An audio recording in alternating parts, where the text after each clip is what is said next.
Hello everyone and welcome back to the Unexplained Diaries. Here on this channel I share real-life encounters with beings from beyond the skies to help you unwind and drift off to sleep. Before we dive in, I would love to hear from you. Leave a comment and let me know where you're tuning in from. Now, find a comfortable spot, relax, and let's begin. I was on the late train from Chicago to Milwaukee, the kind that mostly empties out after 10 p.m. I took that route a lot, worked a job downtown, lived in the suburbs. The train usually wasn't too crowded that late, mostly a few tired business types or people heading home after a late shift. That night it was foggy, thick enough that the city lights looked like they were bleeding into the air.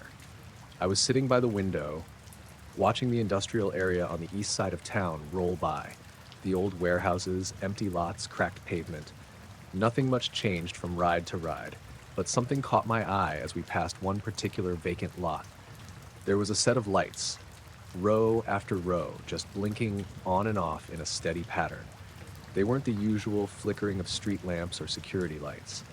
These were arranged so precisely it looked deliberate, like someone had lined them up in a perfect diamond shape, the points sharp, and the edges glowing just enough to stand out in the fog. I kept staring at it, trying to make sense of why there would be lights there at all.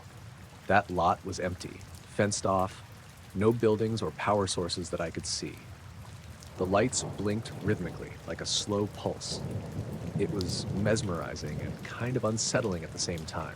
I didn't take my eyes off the lights when the train pulled into the next stop, a small suburban station, where only a handful of people got on and off. That's when I noticed him. He slid onto the seat across from me, like he belonged there. But he didn't look like anyone I'd ever seen on that route before. Black suit, perfectly pressed, white shirt with a stiff collar, black tie, almost like a funeral director or a government agent. His hair was dark, slicked back, and his face was sharp but pale, almost too smooth. He didn't say anything for a while. Then, without a word, he reached into his jacket pocket and pulled out a small notebook. It was completely blank. No writing, no logo, nothing on the cover. He slid it across the seat toward me. I blinked. "What's this?" He leaned in a little, voice low and quiet, almost a whisper. "Sketch it again. Differently." I looked at him like he was joking, but his eyes stayed locked on mine. "What? Sketch what?" He didn't answer right away. The train rattled on, the fog outside thickening. I glanced back at the window, but the lights on the lot were gone. When I turned back, he was watching me, expectant. I picked up the notebook, feeling the smooth paper under my fingers. "Look, I don't draw. I'm not sure what you want me to sketch." He smiled just a little, but it didn't reach his eyes. "Not what you think, just the lights, the pattern." The train grew quieter, and the few other passengers kept to themselves, earbuds in or heads down. I wasn't sure what to do, so I opened the notebook and, on the first page, drew a rough diamond shape with a pen I happened to have in my bag. It wasn't perfect, more like a kid's doodle, but the edges lined up. He watched without blinking. When I finished, he slid the notebook back toward me. "Better," he said, "but not quite right." I frowned. "How do you want it then?" He didn't say. Instead, he stood up, the train slowing as it neared the next station. "Remember," he said softly, "sketch it differently." And then he was gone. Just like that. Disappeared into the crowd before the train stopped. I looked down at the blank notebook in my lap, confused. For the rest of the ride, I kept glancing toward that vacant lot whenever the train passed by, but the lights never came back. The stations got emptier, the fog never lifted, and I sat there holding that notebook with nothing but my shaky drawing inside. When I got home, I tried sketching again, over and over, different shapes and angles, but nothing matched what I saw.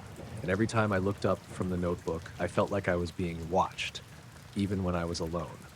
After a few days, I started seeing black cars parked just outside my apartment building. No license plates, tinted windows.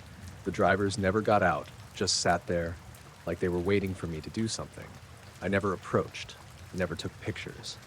Something about them didn't feel normal.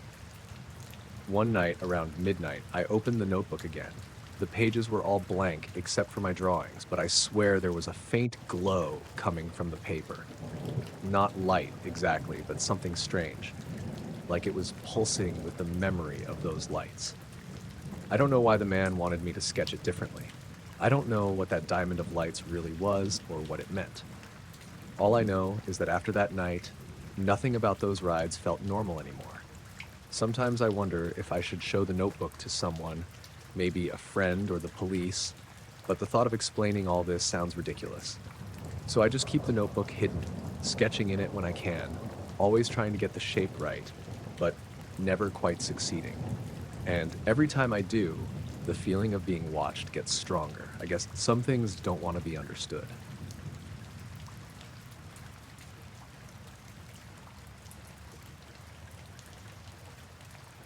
I worked as a night security guard at the old Silver Pines amusement park, just outside a small town in upstate New York.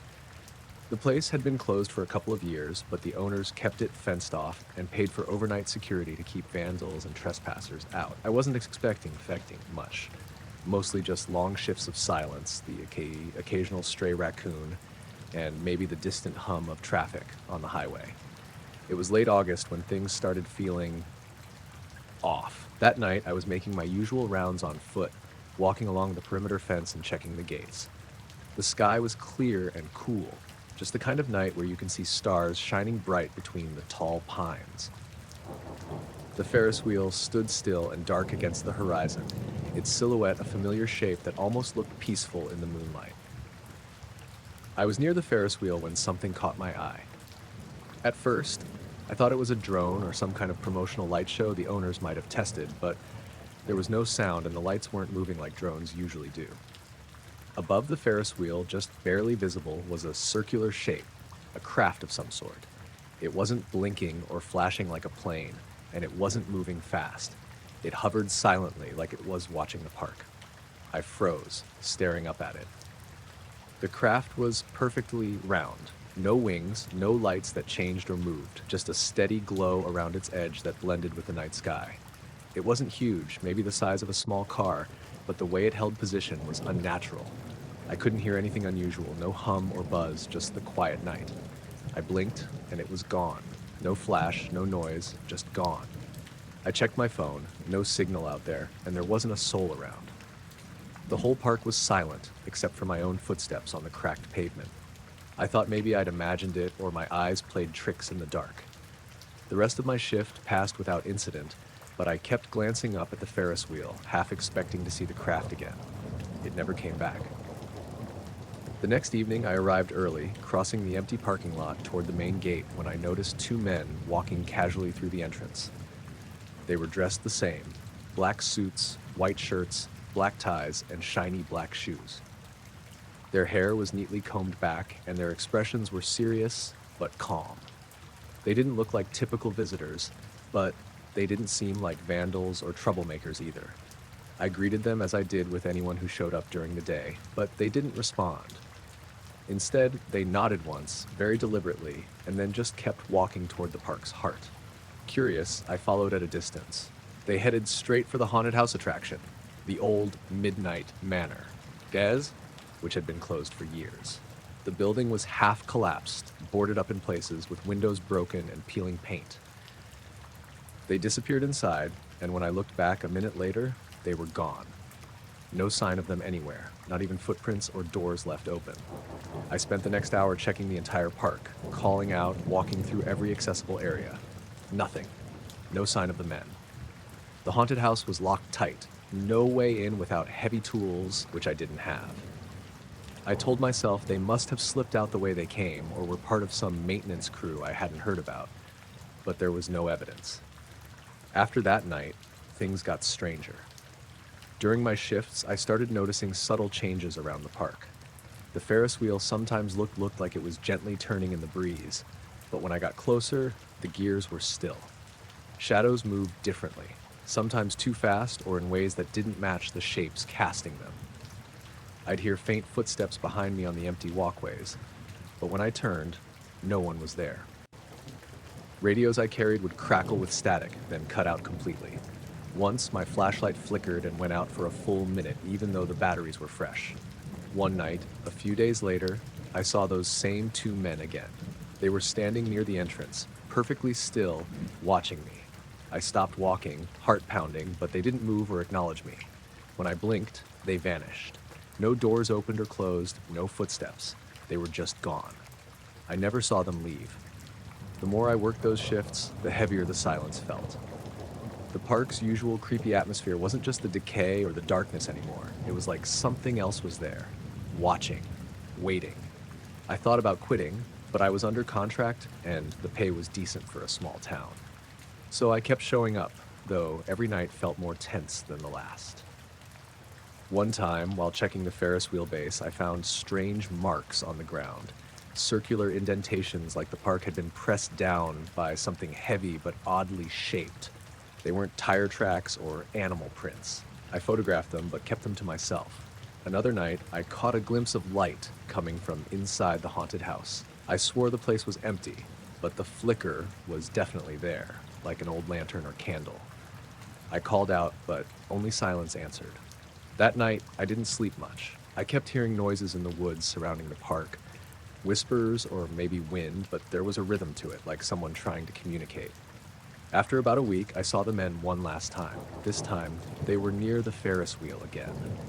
One looked directly at me and said something quietly, almost inaudibly. "This place doesn't belong to you." I blinked, confused, and when I looked again, they were walking away into the trees bordering the park. I thought about following, but the night was thick and cold, and the feeling of being watched was overwhelming. I finished my shift and went straight home. The next day, I handed in my resignation. I haven't gone back since.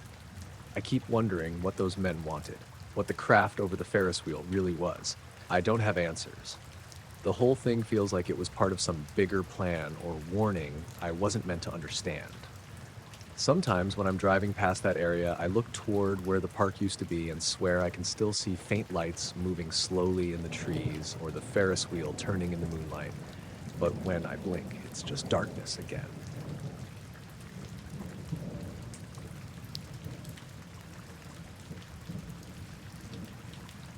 I was out by the river just before dusk, hoping to get some good shots of the herons and kingfishers that come around this part of the forest in late summer. I've been a wildlife photographer for years, mostly freelance, mostly small assignments, or just personal projects. I have a cabin deep in the woods of northern Minnesota, miles from the nearest town. The river runs right behind it, wide and slow moving, and it's a good spot for catching animals coming to drink or fish passing through. That evening, the air was still and warm, and the sky was a faded orange-gray, the kind of light that's tricky but rewarding if you're patient. I was sitting on a fallen log near the water's edge, my camera on a tripod aimed toward a bend where the trees cast long shadows. I'd been shooting for maybe an hour, mostly birds landing on branches or a beaver swimming by. When I got home and started unloading the photos, I noticed something weird. In a few shots, there were these shapes in the river, like dark, irregular forms floating just beneath the surface. They didn't reflect the sky or trees, didn't look like rocks or logs. They were smooth and matte, almost like shadows but more solid, and they didn't change between frames even though the water moved around them. At first, I thought it was some trick of the light or a camera glitch, so I deleted the shots and kept going. But the next day, I went back and set up in the same spot. Same time of day, same light conditions. The shapes showed up again. I zoomed in and tried different angles, but they always seemed to be there, just below the surface, unmoving and oddly distinct. I mentioned it to a friend who joked it was river spirits or something, but I wasn't convinced. It felt more like something off. 2 nights later, I was sitting on my porch editing photos on my laptop. The woods were quiet except for the occasional chirp of crickets and the slow rush of the river. My cabin is pretty remote, so I was surprised when I heard a car pull up the gravel driveway. I didn't recognize the make or model, and it was late enough that I wasn't expecting visitors. A man got out, dressed in a black suit that looked a bit out of place in this setting. No tie, but a crisp white shirt and polished shoes. He didn't knock or ring the doorbell. He just walked right up to the porch. "Can I help you?" I asked, trying to keep my voice steady. He smiled, but it wasn't warm. "I'm sorry to intrude. I'm interested in some photos you've taken." I wasn't sure what to say. "What kind of photos?" He reached into his pocket and pulled out a small notebook, flipping it open, but not showing me anything. I believe you have images that capture certain anomalies in the river nearby. It would be helpful if I could review your camera's memory card. I stepped back, suddenly uncomfortable. I don't think that's necessary. He nodded as if I hadn't spoken, then took the camera off the table and slid out the SD card. I realized I hadn't even locked the door. Please put that back, I said. He didn't answer. Instead, he turned the card over in his fingers like he was weighing it. Then he said quietly, "Water keeps its own secrets. Sometimes those secrets aren't meant to be uncovered." I felt a chill, even though it wasn't cold out. "Who are you?" I asked. He hesitated, then said, "Just someone who wants to help you avoid trouble." I looked around. The porch light flickered, and for a moment the woods beyond looked darker than they should have been, like a shadow pressing in. When I looked back, the man was still staring at the card. I moved toward him slowly. "Give that back." Without another word, he popped the card back into my camera and handed it over. Then he turned, got back in his car, and drove off without a word. I locked the door and sat down hard, the camera still warm in my hands. I thought about calling someone, the police maybe, but there wasn't much to report besides a stranger who showed up at my remote cabin. No forced entry, no threats, just that eerie warning. The next day, I went back to the river to see if I could figure out what those shapes were. The water looked normal, clear, slow, nothing unusual. But when I raised my camera and looked through the viewfinder, I saw them again, the same shapes lurking just beneath the surface. I took some pictures and later that night tried to examine them more closely on my laptop. When I zoomed in, the shapes looked like they were made of something solid but dark. No reflection, no texture, just shapes that didn't belong in the water. After that, I started noticing other things. At night, when I went outside to check the perimeter, I'd catch glimpses of movement between the trees, always too quick to identify. Sometimes my phone would die suddenly when I tried to call or text. And the river, it sometimes made a low hum, almost like a vibration under the water, but only at dusk and only near where I'd been photographing. I didn't tell anyone except a few friends who thought I was imagining things or stressed out from being alone all the time. But I knew something had changed. The man's words stayed with me. Water keeps its own secrets. I haven't gone back to the river after dark since. The shapes are still there in the photos, always just below the surface, like silent watchers. Sometimes when the wind is still and the river moves quietly, I swear I can feel something watching me from the trees. But when I turn, there's nothing but shadows. I keep thinking about that man in black and his warning, about how some things are better left undisturbed. I'm not sure what the river is hiding, but I'm pretty sure it's not natural. I'm writing this because I want someone else to know.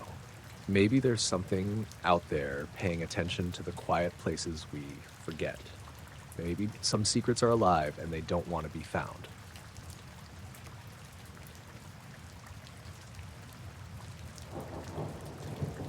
I was driving back from a storm chase about an hour outside of Amarillo, Texas, just as the sun was dipping below the horizon.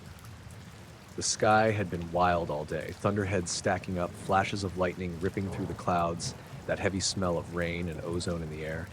I had my camera gear packed tight in the truck bed, lenses cleaned and ready for the next round. But the storm was breaking up, so I figured it was time to head home. I'm Rachel, by the way. I've been a storm photographer for years, mostly freelance, selling shots to weather sites, magazines, or just posting on my own social channels. It's not a glamorous life, mostly cold nights on a folding chair and freezing fingers, but when you catch something rare, it's worth it. That day was different. While I was setting up near a dirt road off Highway 287, I noticed something odd through my long telephoto lens. I was focusing on a particularly nasty-looking cumulonimbus that had these weird ripples along its edges, sort of like waves on water. Then out of nowhere, a small metallic shape darted through the clouds. It wasn't a plane, not a bird, and it didn't leave any trail or noise. Just this sleek, shiny object weaving effortlessly through the storm cells. I snapped a bunch of photos, adjusting focus and shutter speed, but the thing vanished almost as quickly as it appeared. When I checked the shots on my camera, the object was there, sharp and clear on the negatives. It looked like a dark disc, almost like a piece of polished metal catching the last bits of sunlight. That night, I couldn't stop thinking about it.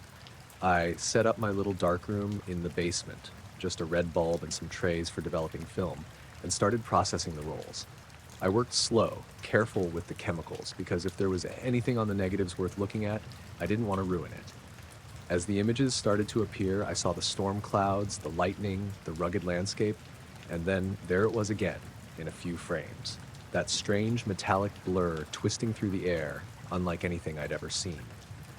I was alone, the house quiet except for the dripping faucet in the kitchen above.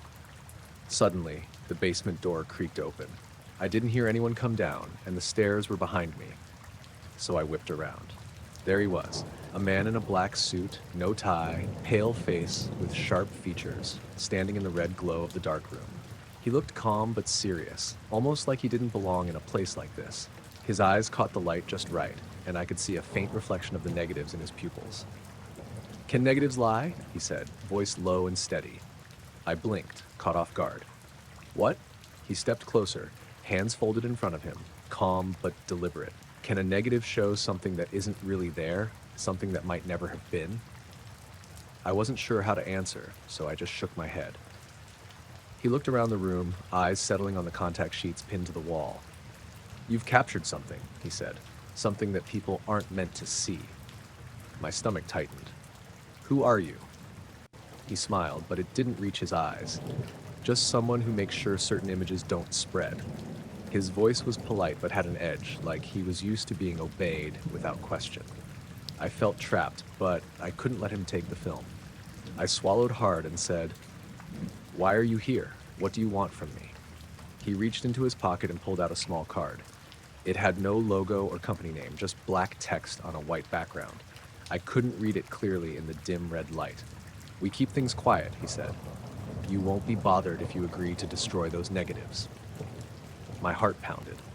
I wanted to say no, to demand answers, but something about him, his calm certainty, made me hesitate. Before I could reply, I heard my phone buzz upstairs.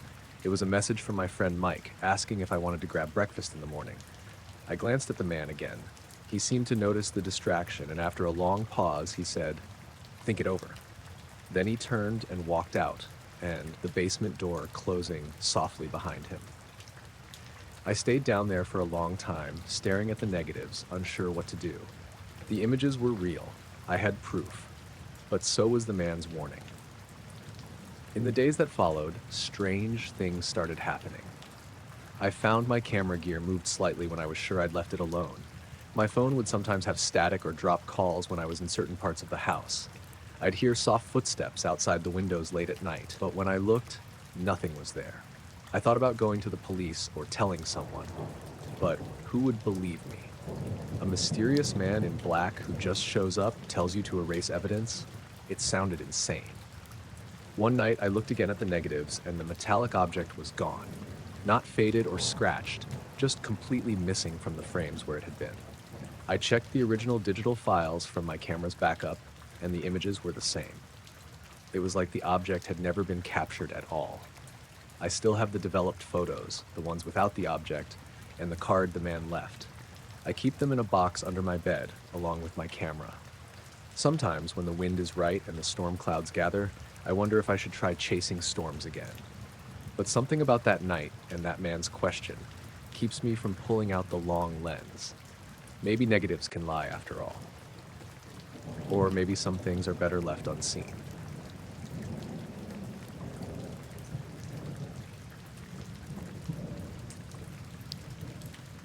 I'd been into drone racing for a couple years by the time it happened. Not professionally or anything, just local meets and online streams mostly, but enough that I had a decent setup and a group of friends I raced with regularly. My name's Cole. I live outside Amarillo, Texas, where the wind farms spread out for miles like giant, slow-moving flowers. Perfect spot for drone racing because the thermals make the course tricky and the open space keeps us safe from people's houses or power lines. It was early May, dry but not blistering yet, and the wind had picked up in the late afternoon, just enough to give the drones a challenge without knocking them out of the sky. I was at our usual track. This cleared field near the biggest wind farm around. The turbines towered above us, spinning lazily as we set up. I'd been testing a new camera on my racer, the Sparrow MK2, hoping to get some cleaner footage for my stream. The goal was to catch smooth lines through the course and maybe snag some cool shots of the blades overhead. I launched the drone around 7 p.m., right before dusk settled in. The light was fading, but still enough to see the orange and red tips of the turbines against the sky. I pushed the throttle up and weaved through the gates we'd set, low passes, tight turns, and then a long stretch along the edge of the farm. About halfway through the run, I noticed something odd on the feed. Just past the last gate, a faint, twisting shape appeared near the tallest turbine. At first, I thought it was some trick of the light or a lens flare, but the shape spiraled upward slowly, like a smoke ring or a slow-moving vortex, twisting in place near the blades. It wasn't huge, maybe a few feet across, but it was definitely there. I tried to follow it with the drone, but right as I pushed forward, the signal started glitching. The image froze for a second, then the shape blinked out, vanished clean off the feed like it had never been there. The drone itself was fine, no loss of control or sudden drops. I landed it and checked the footage, rewinding to make sure I wasn't imagining things. The spiral was on the raw video, clear as day. I showed it to my buddy Marcus, who's into drone tech almost as much as me. We were both stumped. No one in the group had ever seen anything like that near the turbines before. Over the next few weeks, the spiral stayed in my head. I went back to the track a couple more times, but the weird shape never appeared again. Nothing else out of place, just the usual races, wind, and static-filled radio chatter. Then, about 3 weeks after that first sighting, I showed up for a late afternoon practice. The field was empty, except for a man standing near the pit area. He was wearing a black suit, odd enough for a dusty, open field with mostly casual dress, and his shoes were polished. The sun was low, making the lenses of his sunglasses gleam like mirrors. He introduced himself as Mr. Landry. His voice was calm, almost rehearsed, but there was something in his tone that made me listen closely. He complimented my drone skills, said he'd been watching some races online. When I asked where he was from or how he found me, he just smiled and said, "Let's just say I'm interested in the finer points of competition." We talked for maybe 10 minutes, mostly about drones, piloting, and the wind farm. I got the feeling he knew more about the spiral incident than he let on, but he never mentioned it directly. Before he left, he pulled a USB drive from his pocket and handed it to me. "This contains a copy of your last race recordings," he said. "Except the last hour." I blinked, confused. "The last hour?" I asked. He nodded slowly. "Some courses shouldn't be won." He didn't stick around after that. Just walked to his car, a black sedan with tinted windows, and drove off without looking back. I plugged in the USB at home later. The files were exactly like my streams, except, sure enough, the last hour of footage was missing. The timestamp on the files showed continuous recording, but there was a chunk cut out. I checked my original files, and they all had that hour intact. So the copy was definitely altered. I tried reaching out to some of the local groups, asked if anyone else had noticed anything weird at the track, or if anyone had seen a suited guy hanging around. No one had. Marcus thought it might be some corporate or government thing trying to keep an eye on the wind farms, but no proof. After that, I stopped going out at dusk. I kept racing on weekends, but only in daylight and away from the turbines. The spiral never came back. The man in black never returned. It was subtle, almost like a warning. I don't know what courses shouldn't be won means exactly, but it felt like more than just a threat. Like I'd stumbled on something that was meant to stay hidden, and they made sure I got the message. That's the thing I can't shake. Not the shape, not the missing footage, but that line. Some courses shouldn't be won.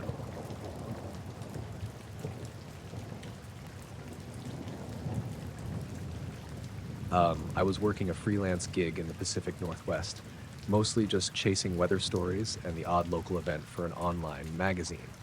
It was mid-October, and the days were getting shorter, colder, the sky often overcast with thick, low clouds. One of those days, I decided to drive out to the coast near Astoria, Oregon. I figured the fog rolling in from the ocean might give me some good shots, maybe something moody for my portfolio. That evening, I parked my car at a small pullout near the shore. The wind was brisk, the kind that sneaks through your jacket and chills your skin. I had my camera out, pointing at the thick cloud cover hanging low over the water. It was nearly dark, just after sunset, but the horizon still held that dull orange glow. I was fiddling with my lens, trying to capture the shifting fog and the way the water rippled beneath it, when I noticed a cluster of lights moving just below the clouds. At first, I thought it was a group of fishing boats, but the lights were too uniform, too steady. They moved together like a single shape, slow and deliberate, shifting through the fog in perfect formation. I zoomed in and snapped a few pictures. That's when I saw it, a perfect triangle made up of 3 amber lights, each about the size of a street lamp, arranged with unnerving precision. They didn't blink or change intensity, and the shape didn't waver. It just slid silently beneath the cloud cover. I kept shooting, trying to track it, but the fog thickened and the lights disappeared behind the mist after maybe 5 minutes. I stayed there for a while longer, hoping it would come back, but it didn't. Back in my hotel room that night, I uploaded the photos and zoomed in on the cluster. The triangle was crystal clear in the shots, almost surreal against the cloudy backdrop. I sent a few to friends who were into this kind of weird stuff, expecting at least some skepticism or jokes. A few days later, I was walking down a busy sidewalk in downtown Portland, heading toward a coffee shop. It was mid-afternoon, cloudy but dry. As I passed a corner near a bookstore, I noticed a man in a black suit standing just outside, holding a large rolled-up print. He was middle-aged, clean-cut, hair slicked back, the kind of guy who looked like he stepped out of a corporate ad from the 50s. He caught my eye and nodded. Without a word, he unfurled the print right there on the pavement. It was my photo, the triangular lights from the coast blown up to almost 2 feet wide. I stopped, confused, and said, "That's mine. How did you get this?" He didn't smile. He just looked at the print, then back at me. "You saw the wrong part of the sky," he said calmly. I blinked, trying to figure out what he meant. "What do you mean?"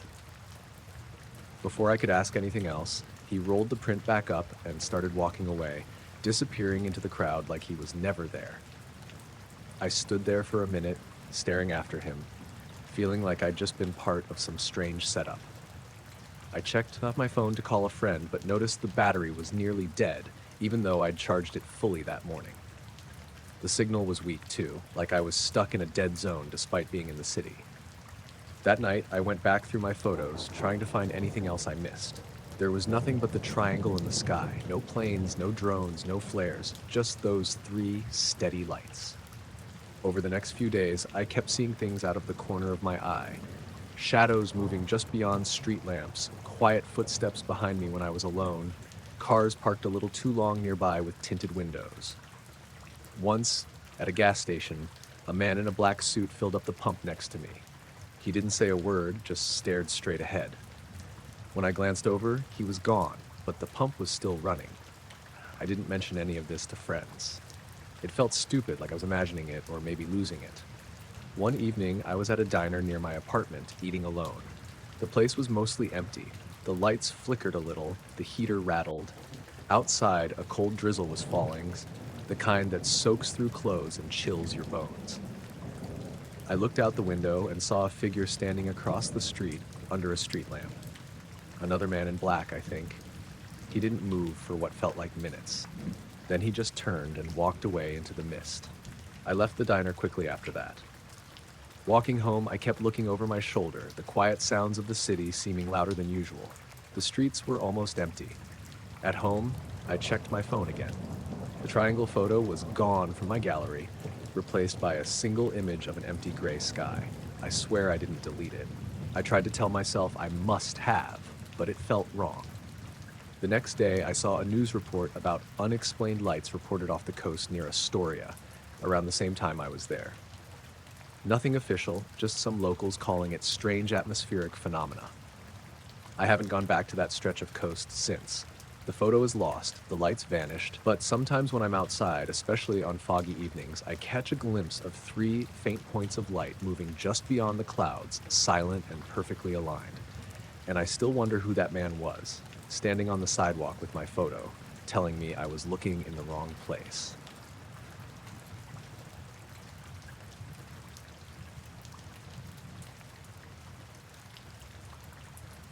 I usually don't talk about this, but it's been on my mind a lot lately, so here goes. I'm Tom Keller, I'm 37, and I've been a rail fan for as long as I can remember. You know, trains, old tracks, signals, that kind of thing. I live in a small town in upstate New York, not far from some old industrial lines that haven't seen traffic in years. It's the kind of place where the rust eats the rails and the weeds push through the ties. One early fall morning, I decided to go out before dawn to check on a particular stretch of abandoned track that runs through some woods near the old quarry. I'd heard a few stories about people seeing strange lights there, but I mostly just wanted some quiet time with my camera and the rails. The sky was still dark, but the eastern horizon was starting to lighten a bit, that soft blue-gray before the sun comes up. When I got there, the air was crisp, a little damp from overnight dew, and the woods smelled like wet leaves and moss. I walked down the track, the crunch of gravel under my boots the only sound for miles. Then about 100 yards ahead, I saw it. Sitting right on the tracks was something that didn't belong. It was a craft of some sort. Not a train car or a truck, definitely not anything I'd ever seen.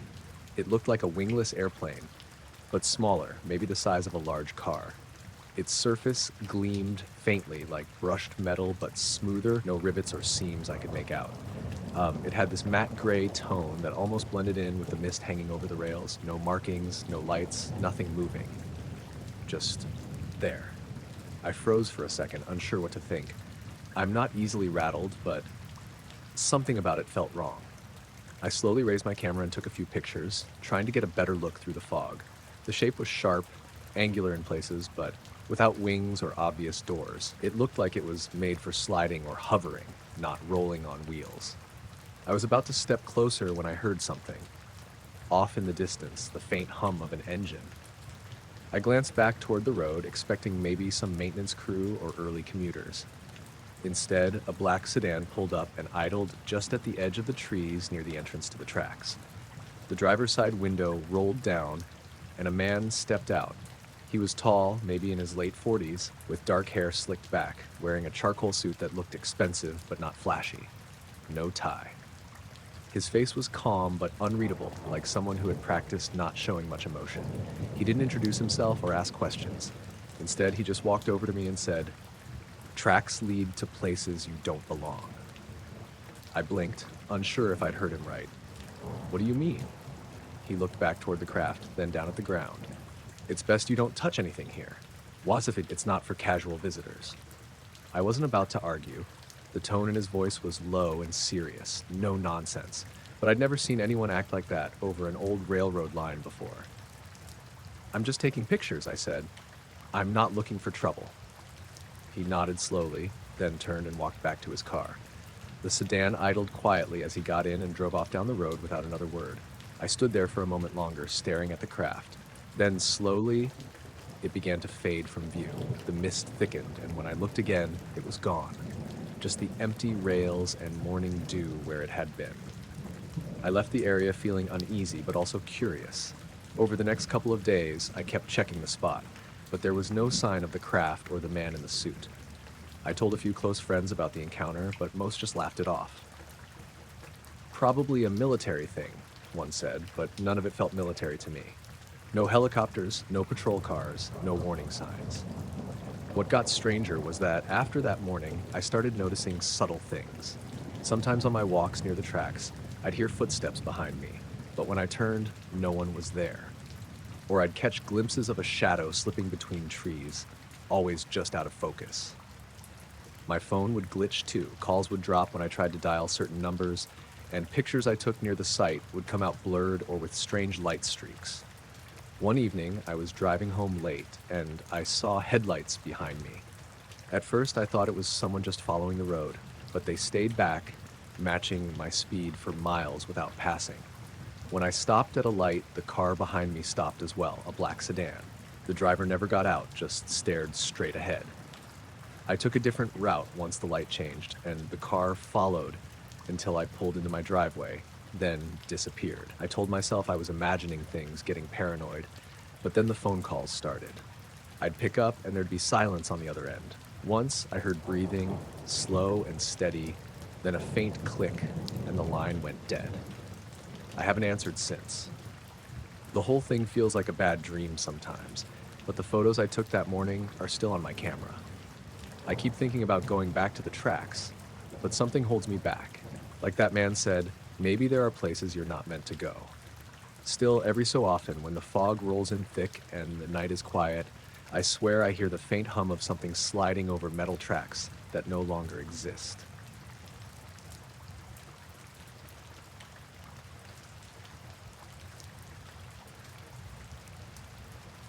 I was checking trail cameras in Dead Horse Canyon, up near the northern range, where the forest thins into dry, brushy hills.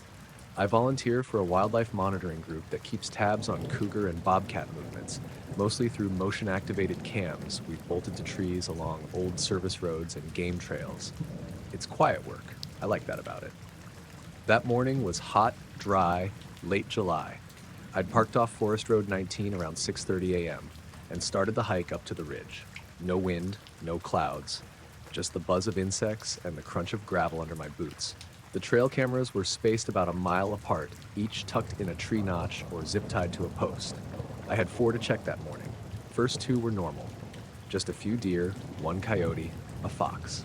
Third one had a blown battery, so I replaced it and moved on. The last one was positioned overlooking a narrow draw where we'd found mountain lion prints last spring.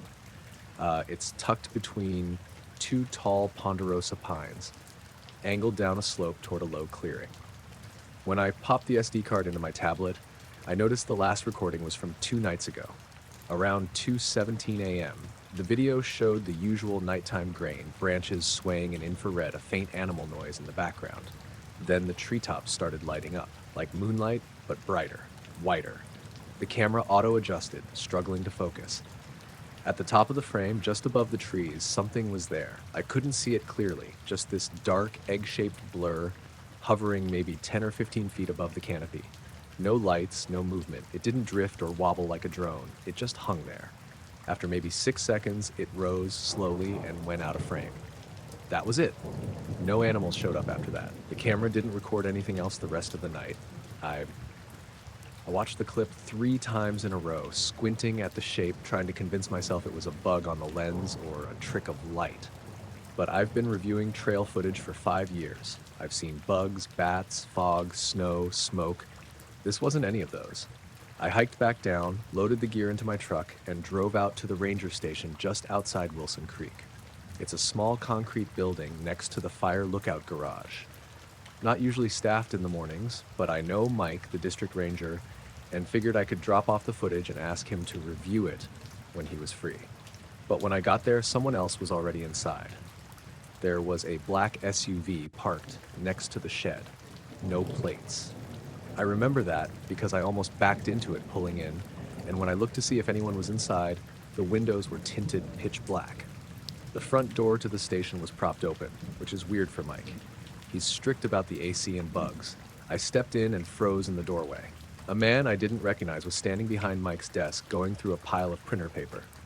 He was tall, maybe 6'2", wearing a black suit, black tie, black dress shoes. No ranger badge, no patch. His hair was dark and slicked back, and his skin looked almost gray. Not pale, just slightly off, like he'd been in fluorescent lighting too long. He turned as I stepped in. His face didn't show any surprise, just this blank kind of interest, like a cashier waiting for you to speak.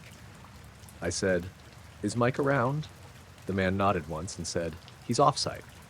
Then he gestured at the printouts on the desk. "You're with the Wildlife Survey, correct?" I didn't answer right away.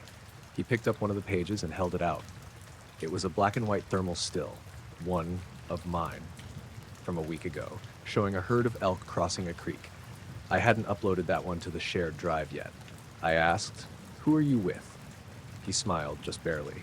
"We work parallel to your department. You don't need to be concerned." His voice was flat, low, like he was suppressing an accent. Not robotic, exactly, just weirdly controlled, like each word was measured before he said it. He put the photo down and added, "We've reviewed your recent capture from Unit D4. That was the camera I just hiked to. I hadn't uploaded that footage yet, either. I didn't say anything. I just stood there while he walked over to a side table, picked up a manila folder, and handed it to me. Inside were several grainy printouts, stills from my video, the treetops, the shape above them, the light. He said, "We'll ask that you redirect your research efforts away from the upper ridge for the remainder of the season." That's how he said it. Redirect your research efforts. I asked if something was going on up there. He just looked at me for a moment, then said, "If you've seen anything unusual, we recommend you do not share those details outside of your team." I told him we're a volunteer group. There isn't really a team. He didn't respond. I left the folder on the desk and walked out. I didn't see the SUV drive off, but when I looked back 5 minutes later from the parking area, it was gone. Later that afternoon, I tried to upload the clip to our shared drive and my tablet crashed. Not just the video app, the whole system went dark. It took me 2 hours to get it to restart, and when it finally did, the SD card was blank. No files. I hadn't backed them up yet. I drove back out 2 days later to recheck the camera. When I got there, the unit was missing. Zip ties cut, mounting post gone. No note, no damage to the tree or signs of animals. We rotate cameras all the time, but no one from my group had been up there. When I emailed Mike asking who had access to the station that morning, he replied, "I was on fire watch all week. Nobody had my keys." I haven't brought it up again. Every now and then, I still drive past the canyon trailhead and think about hiking up there, but I never do. The last time I went near that slope, I swear I heard something above the trees. Not loud, just a soft mechanical hum, like electricity in the air. I didn't look up.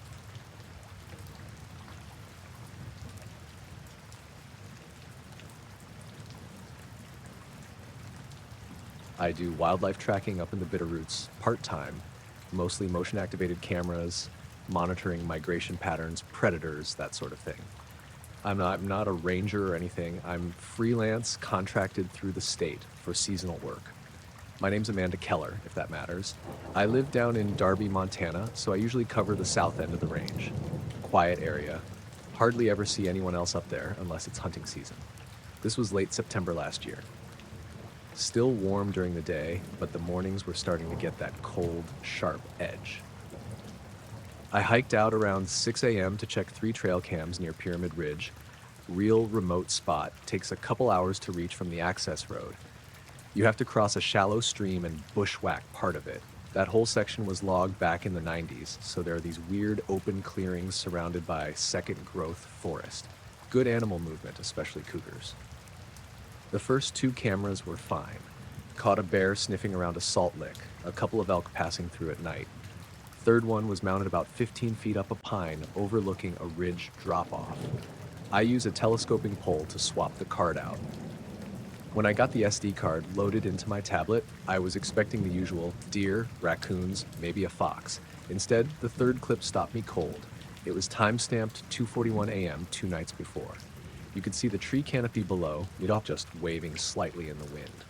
Then the light changed. Not brighter exactly, but clearer. The infrared filter flickered like it couldn't adjust, and there was a shape just above the trees. I wouldn't call it a craft. It didn't have hard edges or blinking lights or any of the stuff you'd expect. It was just this dark oval, maybe the size of a minivan, floating silently. No movement, no sound. It wasn't reflecting light, but it wasn't casting a shadow either. Just there. It stayed in frame for 10 seconds. Then it rose straight up, out of view, no disturbance to the trees. After that, the camera recorded nothing for the rest of the night, which is strange. That's usually when the most activity happens. I rewatched the clip 6 times. Tried slowing it down, adjusting the contrast. Nothing changed. It wasn't a bird, or a bat, or fog. I've been doing this long enough to know what those look like on cam. I downloaded the footage, labeled the file, and hiked back down. Figured I'd show it to one of the rangers and see if any weather balloons or drone surveys were going on in that area. The ranger station's about 30 minutes from that trailhead. Small building with a garage and a shortwave tower, staffed by maybe 3 people at a time. I pulled in around 11 a.m. and noticed a black SUV parked out front. No markings, no plates. I remember thinking it looked federal, but not in the usual way. Not like Fish and Wildlife. Inside, the main office was quiet, nobody at the front desk. I knocked on the open door to the records room and stepped in. And there was a man I'd never seen before standing behind the computer terminal. He was tall, thin, wearing a dark suit and black tie, even though it was almost 80 degrees out. His skin looked off. Not pale, not sickly, just sort of colorless, like if you turned down the saturation on a photo. His hair was jet black, combed flat to the side, and he didn't look up when I entered. I said, "Hey, I was looking for Ranger Daly. I've got some footage she might want to see." He turned toward me, real slow, like he just remembered I existed. His eyes were strange, not glowing or anything like that, but weirdly still, like he wasn't blinking. He said, "She's in the field today. You can leave your report here." His voice didn't match his face. It was too soft, too even, like a voiceover dubbed in. I hesitated, holding the tablet under my arm. He gestured toward the desk. "Is this regarding the anomaly recorded on September 18th, 2:41 a.m.? I stopped cold. I hadn't told anyone about that yet. I asked, "How do you know about that?" He didn't answer, just looked at me. Then he said, "We've been monitoring data inconsistencies in that sector." I said, "Who's we?" He smiled. Not like he was happy, more like someone mimicking what a smile's supposed to look like. "You're advised to redirect your research efforts elsewhere," he said. I thought he was joking at first, like maybe this was some internal thing I didn't know about. But the way he said it, calm, flat, not threatening exactly, but firm, it made my stomach twist. I said, "What does that mean?" He didn't answer, just turned back to the screen and started typing something I couldn't see. I stood there for another 10 seconds, then walked out. When I got back to my truck, I noticed the back of the SUV was slightly open, like someone hadn't shut the hatch all the way. Inside, I saw cases, hard black ones, stacked neatly, no labels. I didn't stick around. That night, I tried loading the clip again, but when I opened the file, it was blank. The file still existed, same size, same timestamp, but the footage was just black screen. No sound, no static, nothing. I tried copying it to my desktop. The system froze. Eventually, I had to do a hard reset, and when the computer came back up, the file was gone. Not corrupted, gone. I went back out 2 days later to check the camera again. It was missing. No damage to the mount or signs of animal interference. Just gone, pole and all. Zip ties were still on the tree, like it'd been carefully removed. I asked around, sent text to 2 other trackers who sometimes use that ridge. Neither of them had touched it. I filed a note in the logbook, but nobody followed up. That whole week, my phone kept acting up. Calls dropping, screen freezing, compass spinning. I chalked it up to bad signal in the mountains, but it kept happening even when I was in town. 3 days after the ranger station thing, I was at the gas station in Hamilton when I saw the same black SUV across the street, parked in front of a closed antique store, no driver inside, engine off, just sitting there. I waited 10 minutes in the car, pretending to check receipts. It didn't move. Then I drove home. I've still got cameras up in other parts of the forest, but I haven't gone near Pyramid Ridge again. Not because I'm scared, I don't want to see that guy again, or whoever else he might bring. The kind of quiet he had didn't feel normal. Whatever was on that footage, it's not there anymore. But I know what I saw.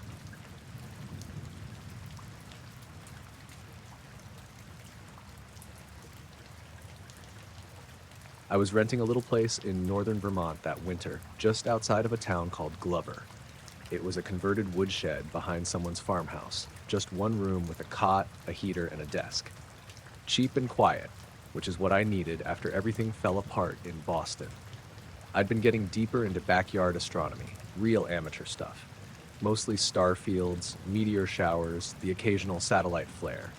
My gear wasn't fancy, just a used 8-inch 8 Schmidt Cassegrain I picked up secondhand and rigged onto a Skywatcher mount. I'd set up a plywood platform behind the cabin where I could leave the tripod level and undisturbed, far enough from town to avoid light pollution and those crisp winter nights up there, some of the clearest skies I'd ever seen. It happened on a Tuesday. I remember because it was the night I got the all clear to start working remotely for a graphic design firm out of Portland. I had a small celebration, a beer, a grilled cheese, and a long look at the Orion Nebula. Around 1:30 a.m., I was scanning near Betelgeuse when something odd happened. There's this one star, I still don't know what it was, off to the northeast. Not part of any major constellation, but I'd seen it before. Only this time, it blinked. Not like atmospheric distortion or clouds, but a full-on hard blink. Gone, then back. Then it flickered again, but in a weird rhythm. almost patterned. 3 quick flashes, long pause, 2 more flashes, then nothing. I kept the scope locked on it for another hour, but it just sat there like normal. I checked my notes, tried to replicate the angle, checked my lenses, power source, even swapped eyepieces, but I couldn't recreate what I saw. Eventually, I went inside, wrote it down in my logbook, and figured maybe it was just a trick of light or my own fatigue. 2 nights later, I saw someone in the woods behind the observatory window. Now, let me back up. That observatory was just a window I'd installed a blackout panel on, so I could leave the scope inside and open it out into the cold air without flooding the room with light. I didn't have a dome or anything. The telescope stuck out maybe a foot beyond the sill. Around 2 a.m., I was half dozing at the desk waiting for a patch of cloud cover to clear. When I opened my eyes, I noticed something through the gap in the curtain. A man, standing completely still just past the edge of the tree line, maybe 30 feet away. He was looking through a telescope. Not mine, his own. A black tube on a matte black tripod, no markings I could see. He was tall and very thin, wearing a black overcoat and dark slacks, no gloves, even in the snow. His skin looked almost bluish in the moonlight. He didn't move. At first I thought maybe it was a prank, someone from town messing with me, but there were no footprints in the snow leading to where he stood. Nothing. The snow had fallen fresh earlier that afternoon, at least 2 inches, and it was perfectly undisturbed. I watched him for maybe 10 minutes. He didn't shift or adjust the scope, didn't take notes, just stood there, eyes to the eyepiece, like he was watching something intently. Eventually I closed the blackout panel and just sat on the floor, unsure of what to do. I didn't want to go outside, and calling the police felt stupid. What would I even say? When I looked again, just before dawn, he was still there. By the time the sun came up, he was gone. No tracks, no scope, no trace he'd ever been there. I tried to forget about it. I didn't mention it to the owners of the farmhouse. I just stopped using the scope for a while. But 2 days later, I found something taped to the outside of the observatory window. It was a piece of black paper about the size of a bookmark. On it was a perfect white circle, centered, nothing else. No tape edges, no moisture damage despite the snow. It wasn't there when I went to bed. I didn't touch it. I left it there for hours. Around noon, it was gone. No wind that day, no footprints. The week after that, strange things kept happening. The power in the cabin flickered but never fully went out. My telescope mount began to drift, just slightly a few degrees off no matter how often I recalibrated. One night I found the scope turned toward the woods, even though I hadn't touched it. Then came the whispering. It wasn't voices, not exactly. More like a mechanical hum, buried just low enough in frequency that I couldn't tell if it was in the air or in my ears. Only happened at night. I tried recording it, but the playback always came out blank. One night I heard footsteps crunching the snow around the cabin. Not fast, not approaching, just a slow circle. I shut off the lights and waited. Nothing. When I opened the door, the yard was empty. That's when I stopped sleeping altogether. I moved the telescope into the cabin and locked the window shut. I sealed the blackout panel and taped it from the inside. I even started keeping a knife by the bed, which I hated doing, but I couldn't shake the feeling someone was just watching. On my last night there, the stars disappeared. Not behind clouds, just gone.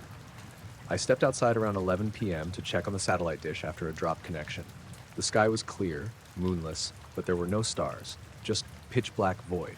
I waited, 15-20 minutes, still nothing. Then the stars came back, all at once. Same position, same brightness, just back. The next morning I packed everything I owned into the truck and left before sunrise. I didn't tell the farmhouse owners. I didn't say goodbye. I just drove. That was a year ago. I haven't used the telescope since.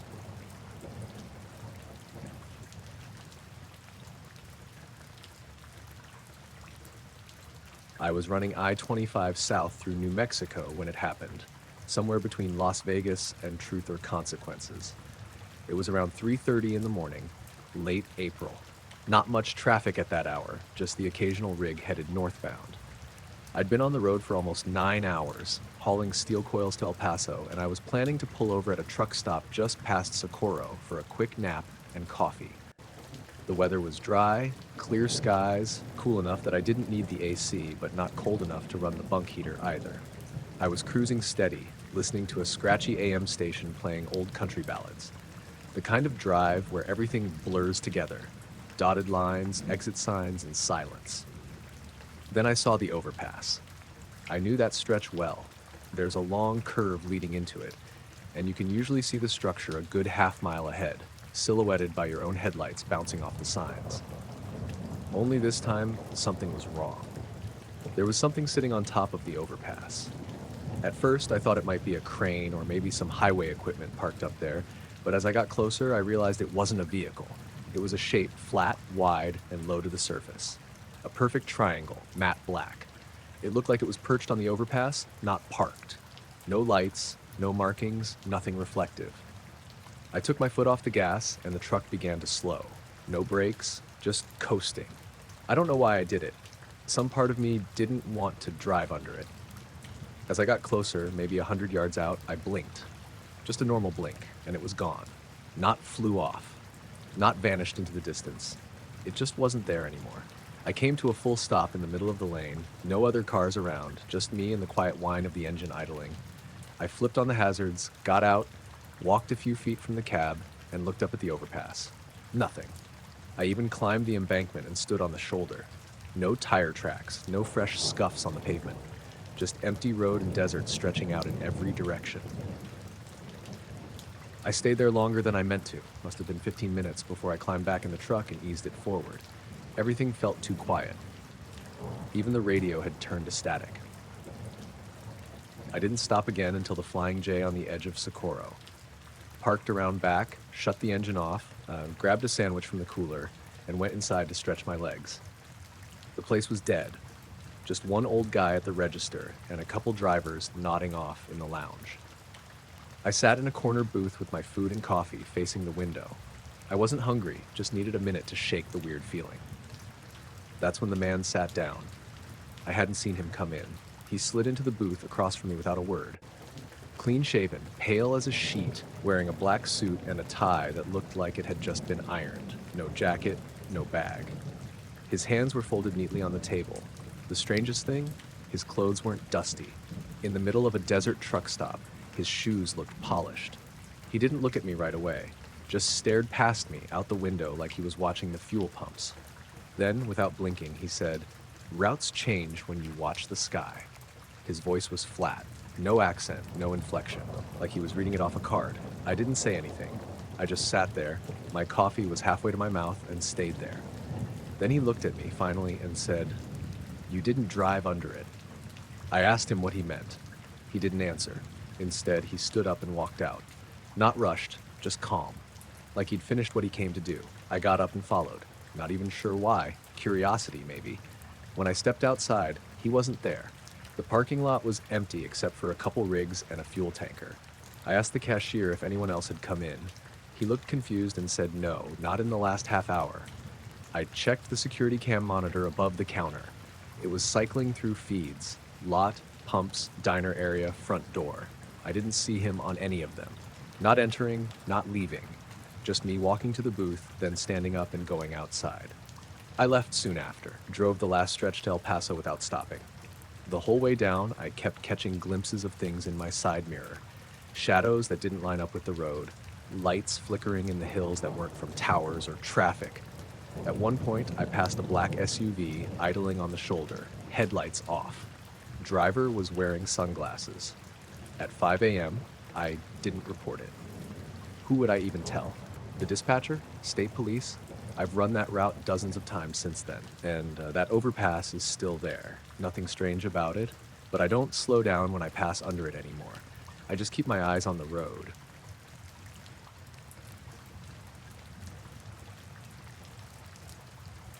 My name's Keith Maddox. I've been running the Midnight Ferry out of Port Townsend going on 11 years now. I don't usually tell this story, but it's been sitting with me longer than I expected. It was a Thursday night in early May, clear skies, water calm as glass. We were on the late run, me, one deckhand named Eli, and a handful of passengers headed to Whidbey Island. Pretty normal night. We left the dock around 12:05 a.m., 10 minutes behind because of some late arrivals. By the time we were halfway across, about 12:20 or so, most of the passengers had gone inside. It was chilly, but still. No wind, no chop. You could hear everything. Engine hum, ropes creaking, Eli fiddling with his vape behind the cabin. I was up in the wheelhouse, autopilot on, scanning ahead like always. I don't listen to music. I like to hear what's around me. About 2 miles out from the island, I noticed something moving off our starboard side. Not big, maybe the size of a basketball. A glowing orb, bluish-white, maybe 6 feet off the surface. It wasn't flying like a drone. It was gliding just above the water, pacing with us. Every time I'd slow down or shift the rudder slightly, it would match us. No sound. At first, I thought it might be some kind of weird reflection off our lights, but when I stepped out onto the side deck to get a better angle, it was still there, still moving, skimming smooth as anything. I called Eli up. I didn't tell him what I saw, just asked him to step out and look. He leaned over the railing and just froze. "You seeing that?" I asked. He nodded. "What the hell is that?" We stood there watching it for maybe a full minute. Then it veered sharply away from us, like 90 degrees, no arc, just sudden, and zipped out over the water. Gained elevation fast, maybe 30 feet up, then shot straight into the clouds and vanished. No sound, no trail, no nothing. I didn't report it. I've seen weird lights out here before, nothing like that, but still, I figured maybe some experimental drone or whatever. I didn't want it on the log. We docked at the island around 12:45, dropped off the passengers, loaded up for the return trip. Everything went like normal. The next morning, I got a call at home around 7:30. That's not unusual. Sometimes dispatch checks in early if there's mechanical stuff, but this wasn't anyone I knew. Guy said he was with the Coast Guard, wanted to do a surprise safety inspection before the next run. Said he and a colleague would be on the dock around 10. They showed up in a black SUV, no Coast Guard markings. Both men in suits, not uniforms. Plain black suits with white shirts, black ties. No clipboards, no tools, no IDs. One was tall and thin, with very light skin, almost grayish. The other was shorter, stockier, and wore these old-fashioned black glasses that looked like they hadn't been updated since the 50s. They didn't shake hands or introduce themselves, just asked if we could walk through the vessel. I figured maybe they were undercover or something, though that didn't make much sense. I brought them on board. Eli hadn't shown up yet. We started in the wheelhouse. They didn't check the logs. They didn't even look at the equipment. The tall one stood by the door while the one with the glasses just stared out the window. "You ever see anything unusual on these waters?" he asked, still looking out. "Define unusual," I said. He turned and gave me this deadpan smile. "Lights, shapes, things that don't belong." I shrugged. "Sometimes you see stuff." "Last night," the tall one said. "Did you see anything last night?" Something about the way he asked it rubbed me wrong. Too direct, not like an investigator, like someone who already knew the answer. I lied and said no, just a routine night. The short one stepped closer. "You sure?" he asked. "Because some people, when they're tired, imagine things." I looked at him. "I don't imagine things." He didn't blink, didn't move, just held that stare. Then they asked to see the lower deck. Again, no questions about lifeboats or fire suppression. They didn't check the engine room, didn't look at anything mechanical. Just walked slowly along the edge, glancing out at the water. "Anyone with you last night?" the tall one asked. I told them Eli was on deck crew. "Did he see anything?" "No." They nodded again. I started to get the feeling they weren't actually interested in what I saw. They were more interested in whether I'd talk about it. We finished the walkthrough and headed back onto the dock. I asked if they needed to sign anything or leave paperwork. The shorter one smiled again and said, "No need, just routine." Then they got back in their SUV and left.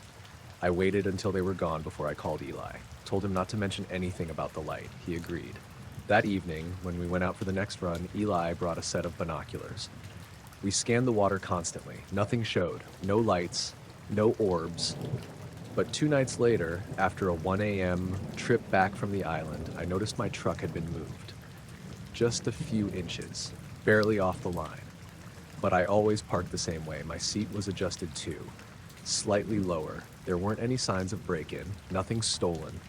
But the dome light didn't turn on when I opened the door. I checked under the dash, half expecting to find a tracker or something. Nothing there. Haven't seen those 2 men again. But for the next month, every time I made the midnight run, I'd catch myself scanning the water. Not just for the orb, honestly, I don't expect to see it again, but for anything, any sign someone's still watching.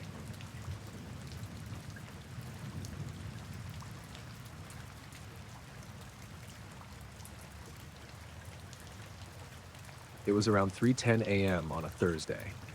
I remember that because my shift at Brook Hill Medical runs from 7 p.m. to 7 a.m., and we always restock crash carts at 3. That night had been unusually quiet. No new admits since midnight. I was sitting at the nurse's station in ICU 3, catching up on charting, when I noticed the hallway lights flicker. Not all of them, just the row that runs past room 314 to the fire exit. It was a short buzz and then back to normal. I didn't think much of it at first. This building's old. The ICU is on the 5th floor, and we get occasional surges from the HVAC systems kicking in. But maybe 10 minutes later, the flickering came back. Longer this time, like a slow dimming, fading in and out. And I heard this faint clicking sound, almost like the hum you get when you stand under a transformer. I walked toward the fire exit to check if one of the bulbs was going bad. As I passed room 314, I noticed the blinds on the double doors were open. Mr. Garza was in there, one of our long-term patients, intubated, sedated, not conscious. But he was moving. He had one hand raised like he was reaching toward the ceiling, eyes still shut. The monitors weren't alarming. Nothing out of normal. I stood there and watched his hand slowly fall back to the bed. Then I saw movement through the window behind him. We've got a small rooftop area beyond that side of the unit. It's not accessible to the public, maintenance only. It's covered in gravel and vent hoods and those big metal boxes for the HVAC units. I've seen it during the day a few times when housekeeping props the door open to air out the linen room. At night, it's just dark. But something was up there. I caught a flicker of movement behind one of the vent stacks. A shape, tall, narrow, like a person standing too still, watching. I thought it might be security doing rounds, but we don't normally have anyone up there. There's no reason for it unless something's broken. I stepped closer to the window. I couldn't see a face, but I could see the shape clearly. It wasn't crouching or walking. It was just there, perfectly upright, backlit by the city lights bouncing off the cloud cover. The head was tilted slightly, and the arms hung too straight, like someone pretending to be a mannequin. Then the lights flickered again, harder this time, and when they came back on full, the shape was gone. I radioed down to the front desk and asked if anyone was on the roof. They said no. I asked if security could check the access hatch. A few minutes later, they called back saying it was still locked from the inside.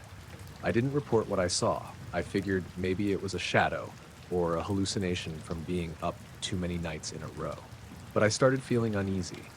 That part of the unit felt colder than the rest. Even the other nurses mentioned it later, joking around about ghosts in the vents. But I didn't laugh. When my shift ended, I went down to the break room to clock out. I was halfway there when I saw a man standing near the vending machines by the elevator. He didn't belong there. Pressed black suit, pale, neat, like he had just stepped out of a catalog. He didn't look like a rep or a doctor or security. No badge, no scrubs. He wasn't looking at the machines, just standing there facing the elevators, holding a slim black folder under one arm. I slowed my pace without meaning to. Something about him made my stomach drop. As I walked past, he stepped forward and said my full name, not, "Excuse me, are you?" Just said it, like he already knew. I stopped. He handed me the folder. Inside was a single-page form. It didn't have a hospital letterhead or anything official-looking. It was printed on plain white paper with a typed statement about an anomalous rooftop event witnessed during the hours of 2:45 a.m. and 3:30 a.m. on April 11th. It said that the witness, me, agreed not to discuss any visual or auditory phenomena observed during that window with hospital staff, patients, media, or law enforcement. There was a line for my signature and a space for a date and time. I asked him what it was for. He said, "This is for the hospital's internal review. It will not go on your employment record. It is strongly advised that you cooperate." His voice was flat, no trace of an accent, but the words were overly formal, like someone reading a script translated into English. I noticed his tie pin had a symbol on it, a circle with a line through it, not a brand logo, nothing I recognized. I told him I wasn't signing anything without a supervisor present. He didn't respond, just stood there holding the folder toward me, not blinking. After maybe 15 seconds, the elevator dinged behind him and two techs stepped out. The man in the suit turned and walked away without saying anything else. I watched him go down the hall toward the old records room. Then he turned a corner and was gone. I brought the form to my supervisor that afternoon. She looked confused, said she didn't know of any internal reviews or rooftop incidents, and that all hospital forms go through admin. She took the folder and said she'd follow up. Next night, she told me the folder was empty when she opened it again. I haven't seen the man since. But every once in a while, when I take the supply elevator near the West Wing, I feel like someone's watching from behind the old access door to the roof. And the lights still flicker. Same hallway, same time.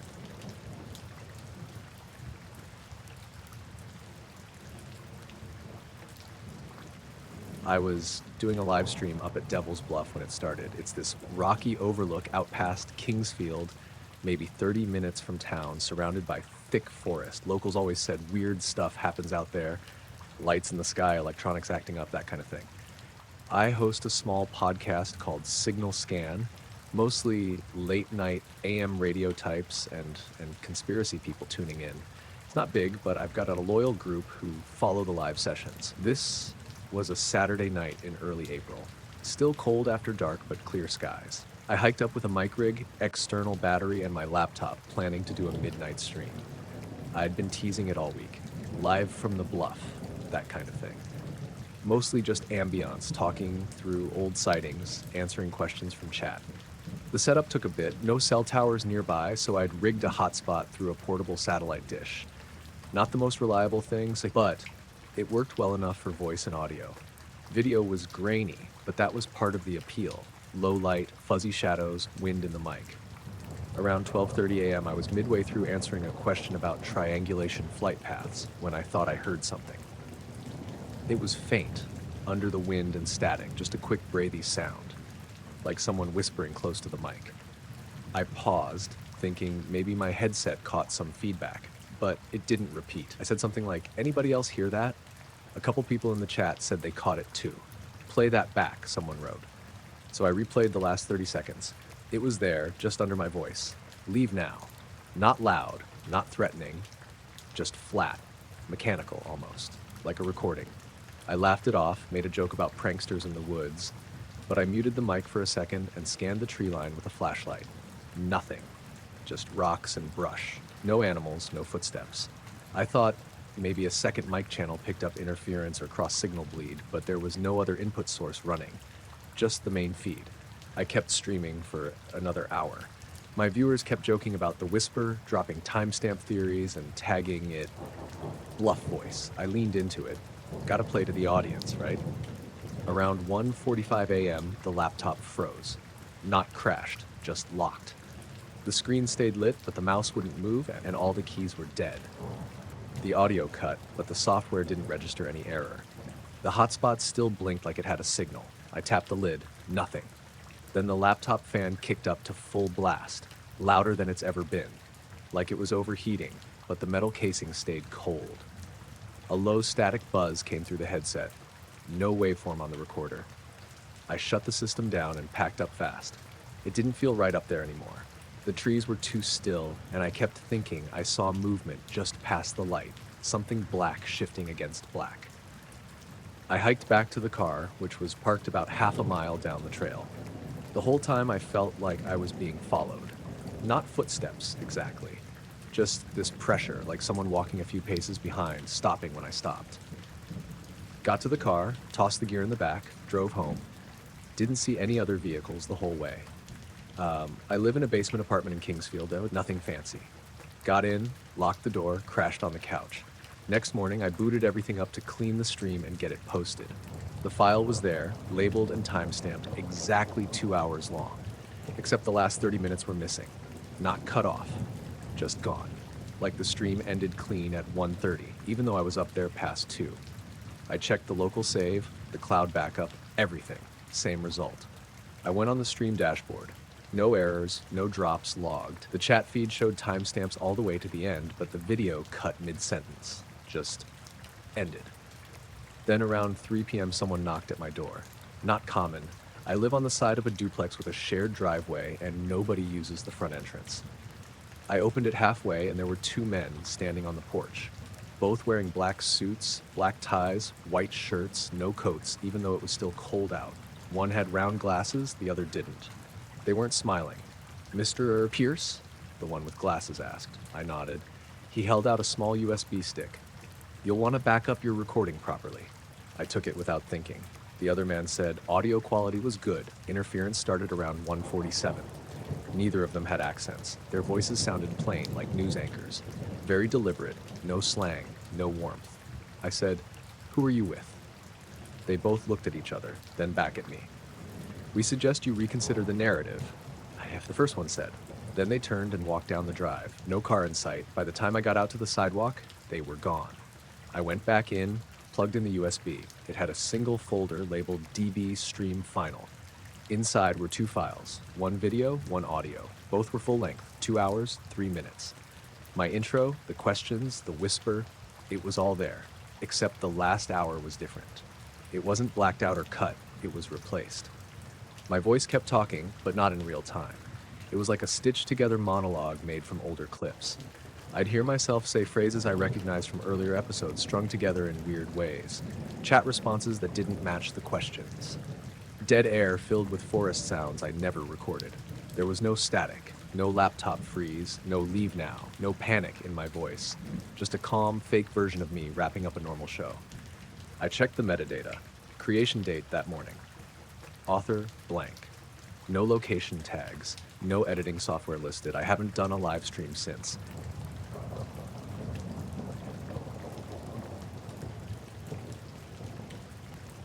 My name's Dylan Carr. I was working a contract gig down in southeast New Mexico, not far from where the old radar tower sits outside White Oaks. The tower's been shut down for decades, Cold War relic, fenced off, rusting. But the land got approved for some private development, so they brought us in to do soil cores and subsurface testing. Just me and two other guys bouncing around in an old Dodge with a rig trailer hooked on the back. It was late September, right at that point where the desert heat drops off hard after sunset. We were working long days, trying to knock out as many drill sites as we could before the real cold set in. Our trailer was parked maybe 200 yards from the base of the tower. We weren't allowed past the fencing, but a few of our bore sites ran real close to it, within 50 feet. On the third day out there, I was working a solo drill run while the other guys went into town to resupply. I'd done a dozen of these cores already. Drop the bit, pull out a few feet of soil, catalog it, mark any groundwater. It's boring work, to be honest, but I like being alone. Got my little radio clipped to the truck, lunch in the cooler, peace and quiet. That day I hit something solid at about 5 feet down. Not rock either, more like metal, clean, not rusted. I pulled the bit back up, expecting to see it jammed, but it was clean. I ran a small hand auger down and scooped around whatever was in there. After maybe 20 minutes of work, I pulled up this shard. I don't know what else to call it. Maybe 5 inches long, tapered, maybe an inch wide at its thickest point, but totally smooth. Perfectly smooth, like glass, but metallic. No seams, no markings. Cold to the touch, even though it had just been under dirt in the sun. The weird part was it didn't feel heavy. Not light, exactly, but not right. Off. I cleaned it off, snapped a photo on my phone, and set it on the fold-out table next to my logbook.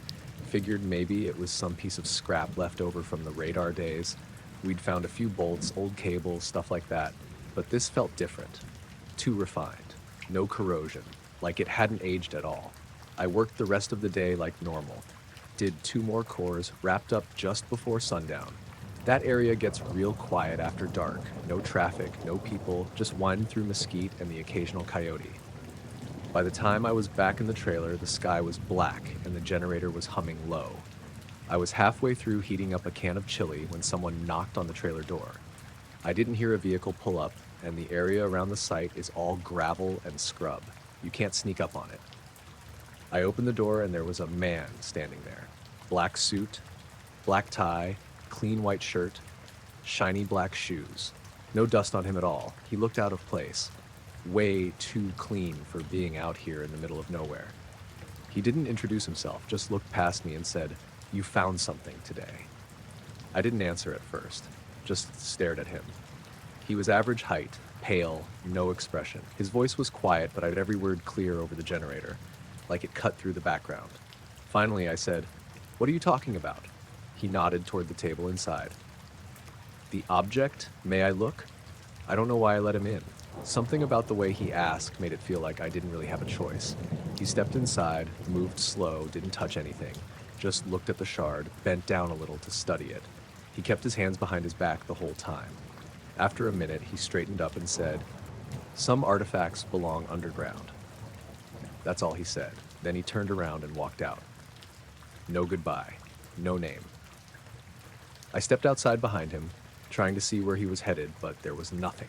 No headlights, no engine, no sound. He was just gone. I checked the gravel road with my flashlight, no tire tracks. That night, I didn't sleep much. I kept the shard wrapped in a towel, stuffed in my toolbox. Locked the trailer up tight.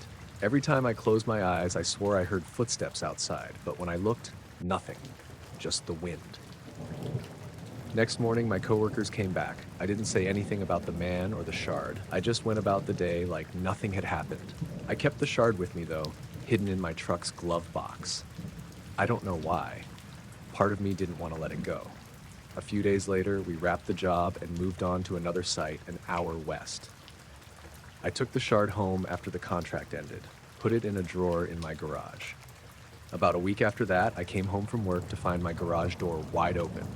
Nothing stolen, nothing touched, except the drawer with the shard. It was open, empty. No signs of forced entry, no prints, no cameras either. Just gone. That same night, I found a business card slid under my front door. No name, no number, just a black circle on white cardstock. That was it. I threw it away. Haven't seen anything since.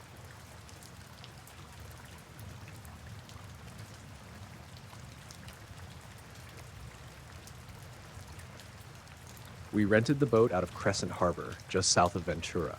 It was me, my wife Allison, and our daughter Grace. Grace had just turned 11. The trip was supposed to be a little early summer send-off before school ended. Nothing fancy. Just a 3-day sail up the coast, anchoring near secluded beaches and sleeping on board.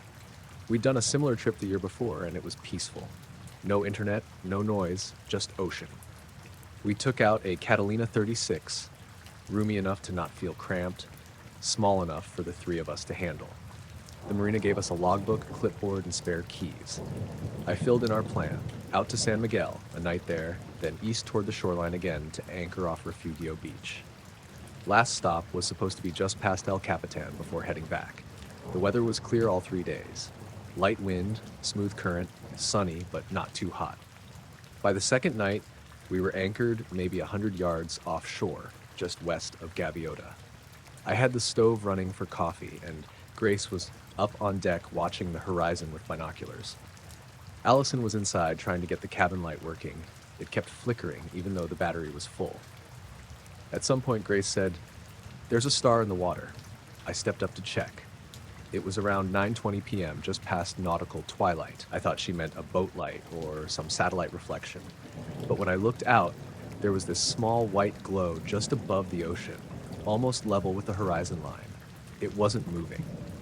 No reflection in the water, just suspended there, maybe 2-3 feet above the surface. It was round but not sharp, kind of blurred at the edges, like fog. I figured maybe it was a drone from one of the research boats that passed through sometimes, or even something from the Navy base down south. I was about to say that when the light started to rise. Not fast, not slow, just up, perfectly straight, no sound. Allison came up behind me and said, "What's that?" The three of us stood there, watching it. It hovered maybe 50 feet off the water, then stopped again.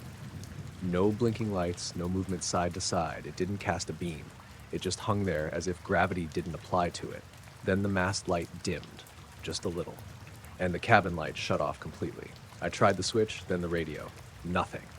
The power panel still showed charge, but the switches weren't responding. The GPS screen turned gray. No signal.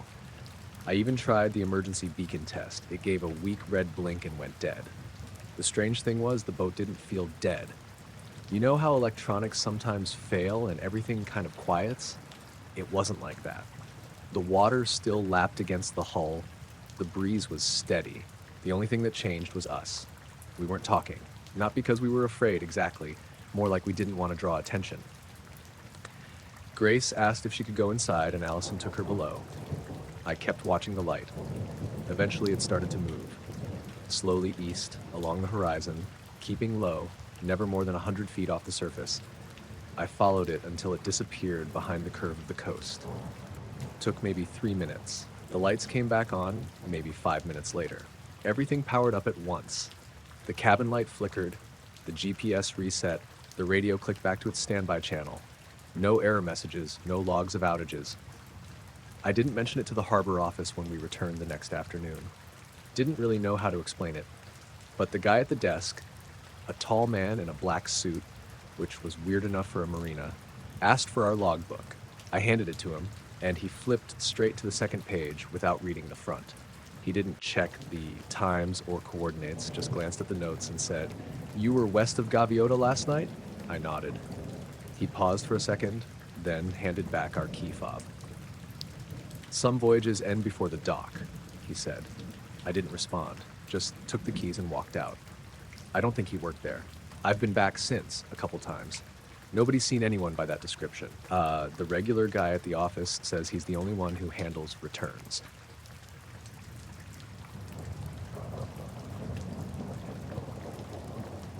I was out in the middle of nowhere, south of Gainesville, Texas, mapping sinkholes for the state geology department.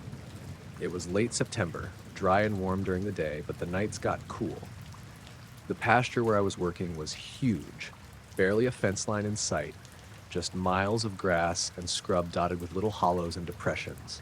Mostly harmless stuff, but some of these sinkholes could collapse suddenly, so part of my job was to document them and warn landowners. I'd been out there for a few days, driving my pickup along dirt trails and marking GPS points whenever I found something new. One afternoon, I came across a hole that looked a little different. It wasn't very big, maybe 10 feet across, but the grass right around it was thinner, and the edges looked oddly smooth, almost polished. The sun was low, casting long shadows, and I crouched down to inspect it. That's when I noticed the faint humming. It was low and constant, not something you'd expect from a sinkhole. I sat on the ground, quiet, trying to pick it apart from the background noise, bugs, wind through the grass. But it was definitely coming from the hole itself. The hum wasn't loud, more like a vibration you felt through the soles of your boots. I pulled out my phone to record it. The audio was weak, but you could hear a steady drone in the background. I was curious, but figured it might be some natural gas or something like that. I took measurements, snapped some photos, and marked it on my map. I planned to call it in to my supervisor when I got back to town. That night, I camped near the pasture's edge. I had my old tent, a camp stove, and a cooler with some food. The sky was clear, and the stars were sharp. The kind of night that feels quiet but heavy, you know? I sat outside the tent, trying to listen for that hum again. It was subtle, but it was definitely there, deeper and more persistent in the dark. At around midnight, I thought I heard something else, a faint crunch of tires on dirt. I froze and looked out toward the pasture. The moon was just a sliver, but enough to make out shapes. I saw 2 ATV-sized vehicles creeping through the grass, their headlights off, moving slowly and deliberately toward the sinkhole. I wanted to call out or flash my lantern, but something stopped me. The air felt tense, like I wasn't supposed to be there. The 2 vehicles stopped a few feet from the hole. 2 men stepped out, both wearing black from head to toe. They looked like security guys, or maybe some kind of federal agents, but there was nothing official about their clothes, no badges or insignia, just plain black suits and hats. They moved with purpose, scanning the area around the hole. I ducked behind a tree and watched. They pulled out some small devices. Nothing I recognized, just black boxes with blinking lights and buttons, and started scanning the ground around the depression. After a few minutes, one of them knelt down and put his hand near the edge of the hole. The humming seemed to get stronger for a moment, then it stopped entirely. It was like the hole went dead. The 2 men stood up, exchanged a few words quietly, and then one of them said something I couldn't quite hear. The other nodded and walked over to me. I stayed hidden at first, but then he called out in a calm voice, "You shouldn't be here." I stepped out slowly, hands raised a little to show I wasn't a threat. He looked at me with eyes that were cold and sharp. "This site isn't for study," he said flatly. I told him I was just doing my job, mapping sinkholes for the state. I explained the humming. He didn't seem interested in my explanation. "Some places aren't meant to be disturbed," he said. I asked what he meant, but he just shook his head and said, "Go home. Don't come back." His companion didn't say anything but watched me like a hawk. I packed up my camp that night, feeling weird, like I'd stepped into something I wasn't supposed to. On the drive back to Gainesville, I kept glancing in the rearview mirror, half expecting to see those black ATVs following me. I never called my supervisor about that sinkhole. The next day, I went back out with a coworker, but the hole was gone. The grass looked normal, no dip in the ground, nothing unusual. I checked my phone and the recording of the hum was gone too, like the file had never existed. That was a few months ago. I still don't know what I saw that night or who those men were, but whatever it wasn't just a sinkhole.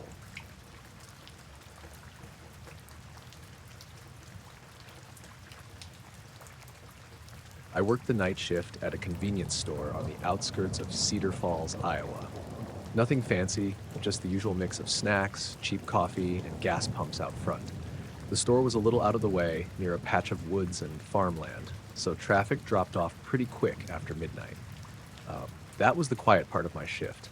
The hours where I'd mostly just be restocking shelves or cleaning up while half listening to the radio. One night in late October, just before 2 a.m., I was wiping down the counter when I noticed something through the glass doors. At first, it was just a tiny point of light hovering maybe 50 feet from the entrance near the edge of the parking lot. The light was just small, almost like a star stuck low near the tree line. But it wasn't moving or blinking like a plane or a drone. It was steady, just hanging there. I thought maybe it was some kind of reflection from a street lamp or headlights, but the lot was empty, and the only street lamp nearby was a block away, too far to cast a light there. I shrugged it off, but it stayed. For the next hour, I kept catching glimpses of it when I glanced outside during breaks or restocking. What started to feel weird was how long it stayed in the exact same spot. It didn't drift or flicker, and I could swear it was dimmer than any normal light source. Sometimes it looked closer, sometimes farther, but never moved horizontally, just hung there like it was watching. Around 3:30, the light suddenly got a bit brighter. I remember thinking it might be a flashlight someone left on or a lantern, but when I peeked out the door, there was nothing. No car, no person. I was alone. At one point, the store's outdoor security camera blinked off. The monitors inside flashed static for a second, then came back. I didn't know if it was just a glitch or something else, but it felt like the light and the camera thing were connected. After a while, maybe around 4 a.m., I got curious enough to grab my jacket and step outside. The air was cold, thick with that early fall dampness, and the lot was still empty except for the light. When I walked closer, it just vanished, like it blinked out the second I hit the edge of the lot. That was it. No flash, no movement, just gone. I headed back inside, feeling a little unsettled, but telling myself it was probably some kind of weird light reflection or even fatigue messing with my eyes. The next morning, I got off my shift around 6:30, and as I walked out, I noticed a man standing just outside the glass doors, staring in. He was wearing a black suit and a tie that didn't quite fit the casual feel of the town. His hair was neat, but not flashy, and his expression was blank, like he was waiting for something. I froze for a second. The parking lot was empty, no cars except mine and the store's delivery truck. I figured I'd just get in my car and leave, but as I grabbed my bag from the counter earlier, I caught him glancing away briefly and then looking back right at me. When I locked the door behind me, he didn't move, just stood there, staring through the glass. I don't know if he was waiting for someone else or if he'd been there all night, but it felt like he was connected to whatever that light was the night before. I didn't say anything. I got in my car and left without looking back. The weird thing was, when I came in the next night to work again, the parking lot was spotless, the light was gone, and security footage from the night before had a blacked out hour exactly when I saw the light hover. No explanation, just that strange presence. And the man in black, standing silently in the daylight, watching me leave like he was waiting for me to disappear.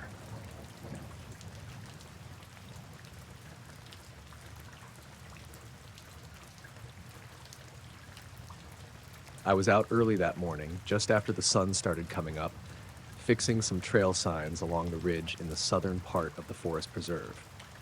The air was cool, still holding on to the dampness from the night, and there was that quiet you get when the world's just waking up, birds starting their calls, leaves barely stirring. It was the kind of morning that makes you think the day is going to be normal. No surprises. I was halfway through replacing a faded directional sign near the edge of a cliff that overlooks the valley below. The trail there is narrow, and I had to be careful with my footing. I'd been working on the preserve for about 5 years, mostly doing this kind of maintenance, fixing signs, clearing fallen branches, that sort of thing. Quiet work, nothing too exciting. Then I heard it. A low rumble, not like thunder, more mechanical, almost like a distant engine.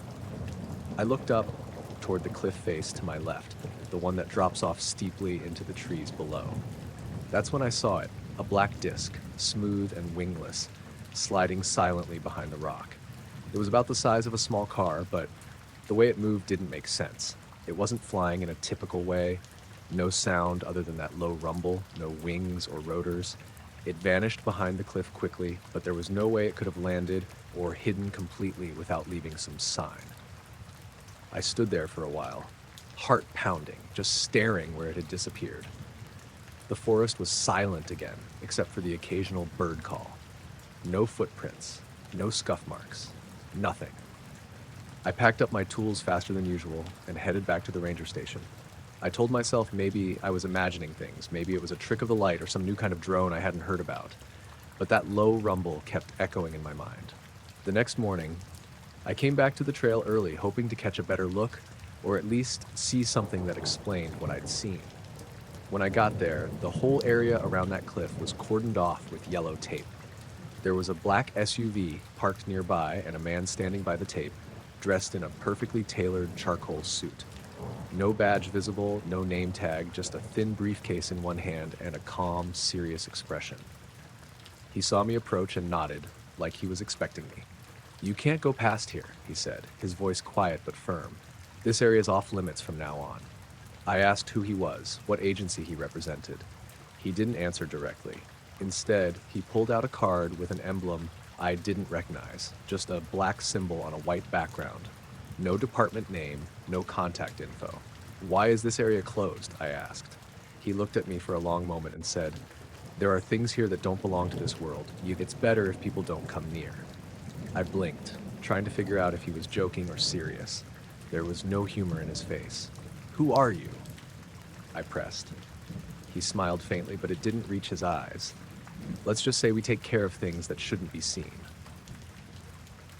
That morning, the tape stayed up, and for the first time since I started working the trails, that section was officially off limits.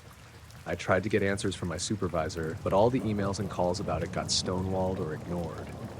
It was like the whole thing vanished from the official records. The whole week after, I kept going back to the edge of the tape, staring at the cliff where I'd seen that black disc. The forest felt different, heavier, somehow. At dusk, sometimes I thought I caught glimpses of something moving just out of sight, shapes that didn't quite belong. And every time I passed the area on patrol, I'd see the same black SUV parked a little ways off the trailhead, but no one ever seemed to be inside. Just an empty car, waiting. I never saw the man in the suit again, but I still wonder what exactly was behind that cliff. Whatever it wasn't meant for me or anyone else. The silence around that place says it all. Some things don't want to be found.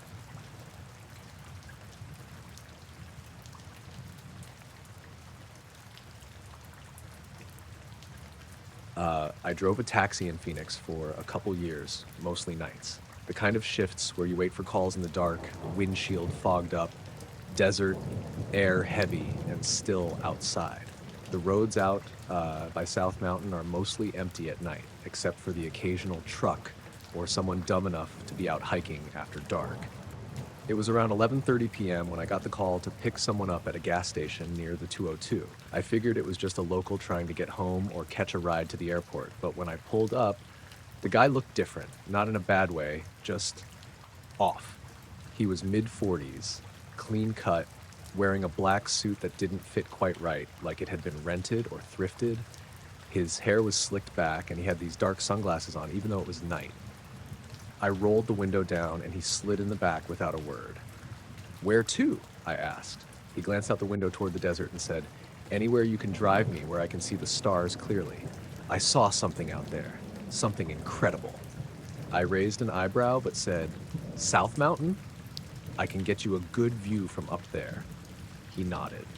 As we drove, the radio static crackled low, almost like whispers behind the music.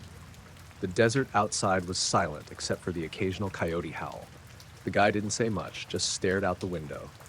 After about 20 minutes, we pulled over on a side road where the city lights faded and the sky opened up. He stepped out and stood beside the cab, looking up. "You ever see anything you couldn't explain?" he asked, voice low. I shrugged. "Not really, just stars and the usual night critters." He smiled briefly, then said, "I saw something tonight. Hovering over the rocks. No lights, no noise, just presence." Before I could ask more, he turned back to the cab. "Let's keep driving." We got back in, and he gave me a vague direction, deeper into the desert outskirts. The road was rougher here, less traveled. Halfway through, I glanced in the rearview mirror and realized he wasn't there anymore. The back seat was empty. I slammed on the brakes and looked around. No sign of him anywhere. I called out his name, but only the wind answered. There were no footprints or any indication he'd been out there long enough to walk off. Feeling creeped out, I got back on the highway and started heading home. Around midnight, my phone buzzed with a text from an unknown number. "Don't circle back." That's when I noticed the black SUV behind me, headlights dimmed, matching my speed perfectly. It stayed on my tail for miles, sometimes drifting just out of sight, sometimes close enough to see the darkened windows. I tried switching routes, taking side roads, but it followed. At one point, the SUV pulled alongside me, and the passenger window rolled down. A voice, calm and steady, said, "Don't circle back." Before I could respond, the window rolled up and the SUV accelerated away, disappearing into the night. I spent the rest of the shift driving straight to my apartment, checking the mirrors constantly, feeling watched. Since then, I haven't taken any rides out past the desert. The man in black never called or contacted me again, but every time I drive past South Mountain at night, I swear I catch a shadow in the corner of my eye, and I keep wondering what exactly I was shown that night, and why I was warned never to go back.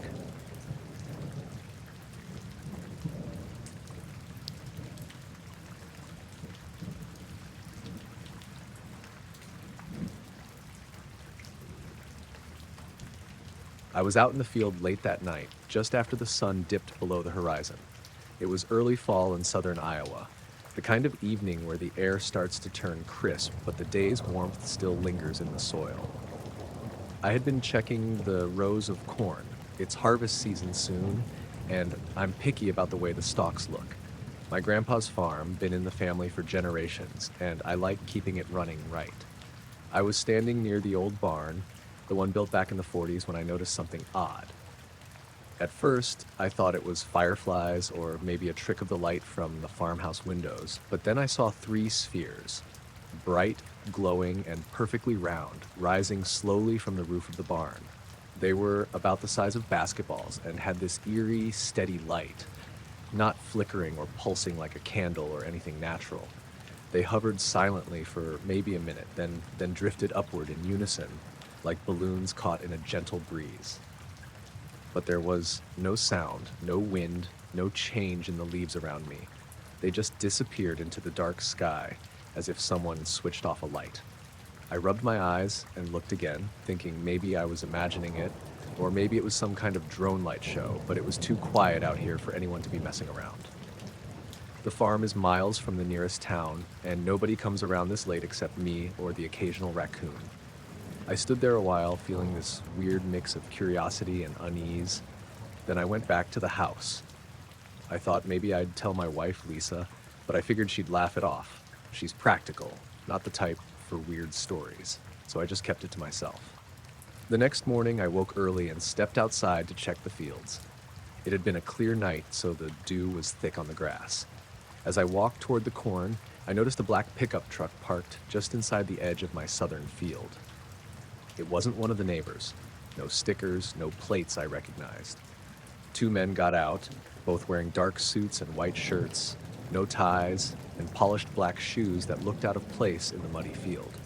They didn't carry anything obvious, no clipboards or tools, just a couple of folding rulers they unfolded and started using to measure the spacing between rows of corn. I walked over, trying to keep my voice steady. "Can I help you?" I asked. One of them looked up and gave me this blank, unreadable expression. "We're here about your planting," he said, voice calm but firm. "Planting?" I said, confused. "I plant what I've always planted. Corn's good for the soil." The other guy stepped forward and said, "Your rows are too irregular. You need to adjust your planting." I blinked, trying to process it. "I've been doing this for decades. The rows follow the land's slope. What exactly are you saying?" They looked at each other for a moment like they were expecting me to understand something I didn't. The first one said, "Precision matters. Patterns need correction for safety." I stared at them, feeling a cold kind of nervousness settle in. "Safety? What do you mean? Safety from what?" Neither answered. They just packed up their folding rulers, got back into the truck, and the black pickup pulled away slowly, leaving tire tracks in the soft dirt. I stood there for a minute, watching until the truck disappeared down the gravel road. For the rest of the day, I kept thinking about those glowing spheres and the two men measuring my crops. It felt like a weird dream, but the tire marks in the field were real, and my hands were still shaking when I touched the stalks. That night, I stayed inside and kept the porch light on, but I couldn't shake the feeling I was being watched. The wind was still, but every time I glanced out the window, I thought I saw shadows moving just beyond the tree line. The next morning, I checked the field again. Some of the rows looked like they'd been flattened or pressed down, but there were no footprints, no signs of vehicles besides the truck tracks. The crops didn't look healthy in those spots, like something had sucked the life out of them. I called my cousin Dave, who helps me with the farm sometimes. I told him what happened. He laughed it off, said I was imagining things, probably tired from too much work. But I don't think I was. In the days that followed, strange things kept happening around the farm. The radio on the porch would buzz with static even when no one was using it. My dog, Buddy, started growling at empty patches of air and refusing to go near the barn. Sometimes, at night, I'd hear soft tapping noises against the windows. But when I looked outside, there was nothing there but empty fields and dark trees. I kept trying to ignore it, focused on the harvest, but the feeling didn't go away. Like something was out there, watching the rows of corn, waiting for me to change how I plant. One evening, I went out to the barn again, hoping to find some answer. The air was heavy, thick with the smell of damp earth and wood. As I stepped inside, the shadows seemed deeper, almost swallowing the light from my flashlight.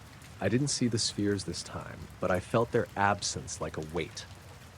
I started walking through the field slowly, thinking about the men in black, their blank faces, and the way they said, "Adjust your planting."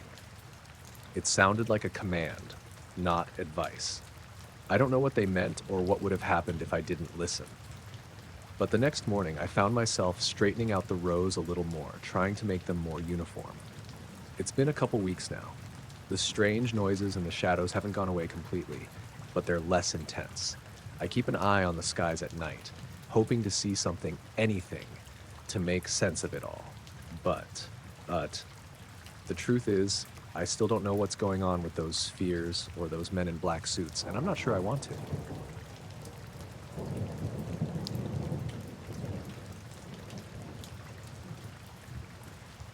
I was out in Joshua Tree for a couple days, just me and my camera. I'm a photographer, mostly landscapes and street scenes, but I've been meaning to do something different. Something that felt a little more off the grid. Desert murals caught my eye, especially the ones painted on those old concrete walls near the trails. They're weird, colorful, a little creepy sometimes. Perfect for a new project, or so I thought. I got there late afternoon, the sun still high but starting to dip. The air was dry and hot, but there was a cool breeze that stirred the dust around my boots. I set up near one of the murals, a big piece with strange shapes. human figures twisted into impossible angles, faces half hidden behind strange patterns. I figured I'd get some good shots with the fading sunlight, play with shadows. I started taking pictures, moving around to get different angles. Nothing felt unusual at first, but as the sun dropped lower, I noticed something that didn't make sense. There were shadows on the wall that didn't match anything casting them. I mean, you'd expect shadows to line up with trees or me moving around, but these shadows shifted and changed shape independently. Sometimes they'd stretch in one direction while the sun was clearly setting the opposite way. Sometimes a shadow would vanish entirely, even though the object it belonged to was right there. At first, I thought it was a trick of the light, or maybe the texture of the wall messing with perspective. But I watched for nearly an hour, and the shadows kept moving on their own, bending and twisting like they had a life of their own. That's when I noticed him. I didn't see him at first because he was wearing a black suit. Nothing too fancy, but crisp and clean compared to the dusty desert around us. He was standing just off to the side, near the edge of the mural, watching me without saying a word. I froze for a second, then lowered my camera slowly. He stepped forward, calm and deliberate. I couldn't tell if he was in his 30s or 40s, but he had this weird, almost blank expression that didn't change. He looked down at my camera strap, the leather one with a few pins I'd attached, some from old shows, some just souvenirs, and ran his fingers over it without asking. Some frames aren't for the public eye, he said quietly, not quite a warning, not quite a threat. Then he turned and walked straight into the mural. I blinked, and I swear he just vanished into the painted figures on the wall, like stepping through a door that wasn't there. I stood there, camera hanging from my neck, trying to make sense of it. I thought maybe it was a trick of the light again, or some shadow play from the paint, but no way anyone has disappeared like that. I called out to him, but there was no answer, just the wind picking up dust. I checked behind the mural, around the rocks, anywhere I could think of, but there was no sign of him. That night, back at the small motel in town, I went through my photos. The shadows in the images looked normal, but when I zoomed in on some frames, I caught little glitches, parts of the shadow that looked like ripples or faint, flickering edges. I thought maybe my camera was messing up. I kept hearing this weird tapping noise from the motel window, but every time I looked, nothing was there. My phone had a few texts from unknown numbers, but they were just random strings of letters. I deleted them. The next day, I went back to the mural. The sun was hotter, the desert less forgiving. The black-suited man wasn't there, but I felt watched again. The shadows on the mural were still doing that weird thing, moving separately from the objects. That's when I saw footprints, 2 sets, perfectly pressed into the dirt. They led up to the mural, stopped, and then disappeared right at the wall, like whoever had walked them stepped into thin air. I followed the tracks back toward the highway, but nothing unusual was waiting there. Later that evening, as I packed up my gear, a car pulled up. Black, tinted windows, no plates. 2 men stepped out, also wearing suits, but theirs were more like business suits. No tie, white shirts, polished shoes. One of them walked up to me without a word, examined my camera strap like the first guy had, then looked me straight in the eye. "Be careful with what you capture," he said softly. "Not everything should be recorded." The other man scanned the mural silently, then they both got back in the car and left, tires kicking up dust. I felt like I'd crossed some invisible line. The desert suddenly seemed smaller, less open, like the murals weren't just paint on concrete, but gateways to something I couldn't understand. I drove home that night with the radio off, the road stretching empty in front of me. I've gone back to my usual work since then, but sometimes I find myself staring at shadows, wondering if they're really just shadows or if something else is moving inside them.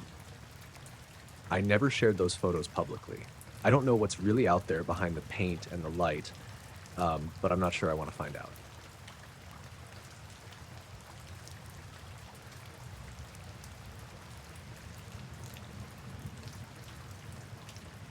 I usually spend a lot of nights on the roof of my apartment building. It's nothing fancy, just an old bench, some leftover cushions, and my telescope set up to look at the stars. I like the quiet up there. The city noise is muffled, and the sky looks clearer than anywhere else around. I've been into amateur astronomy for years, so it's kind of my thing.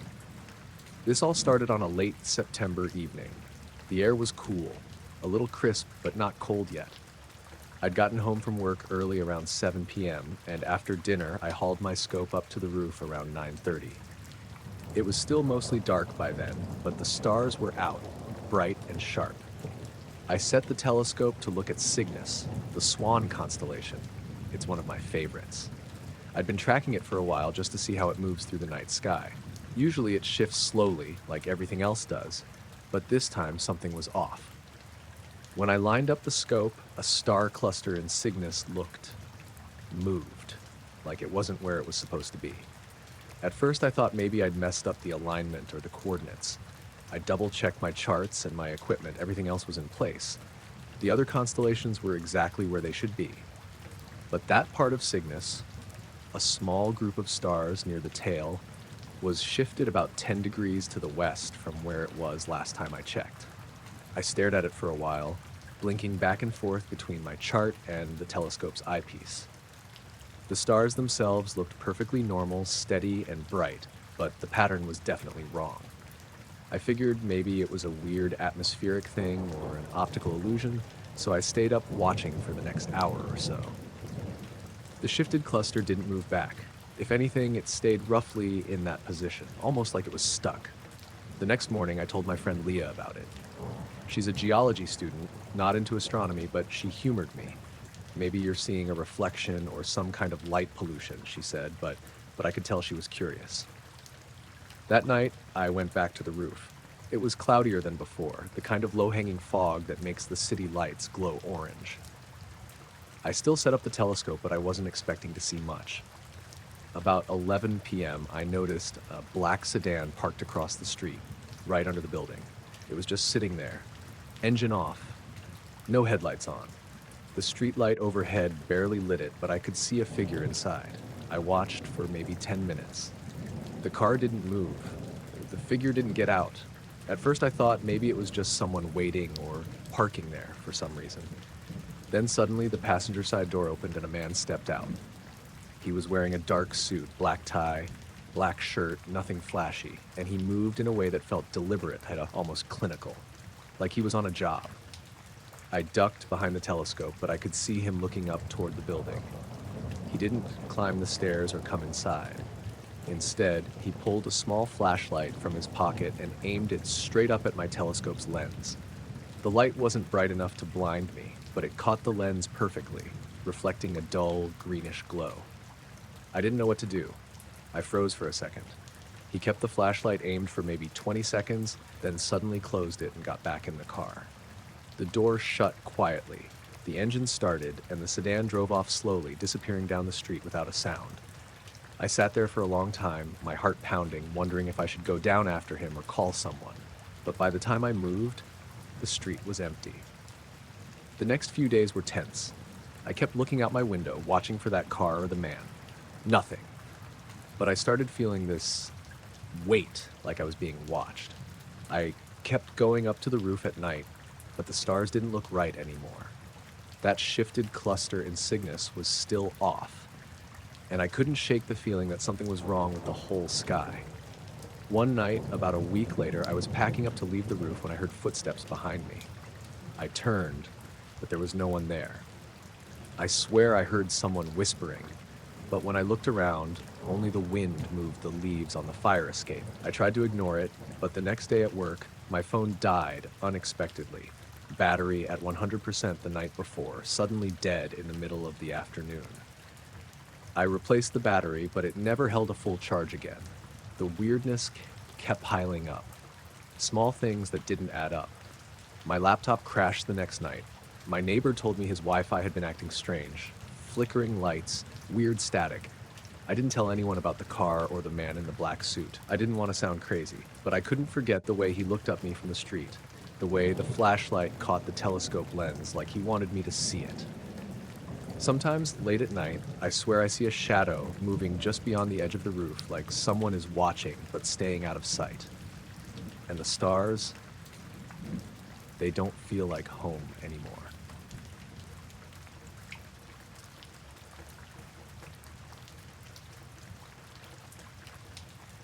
I worked as a railway inspector for a small freight company out of Cheyenne, Wyoming. Mostly my job was routine, checking cars for damage, verifying loads, making sure everything was up to spec. Ah, blank.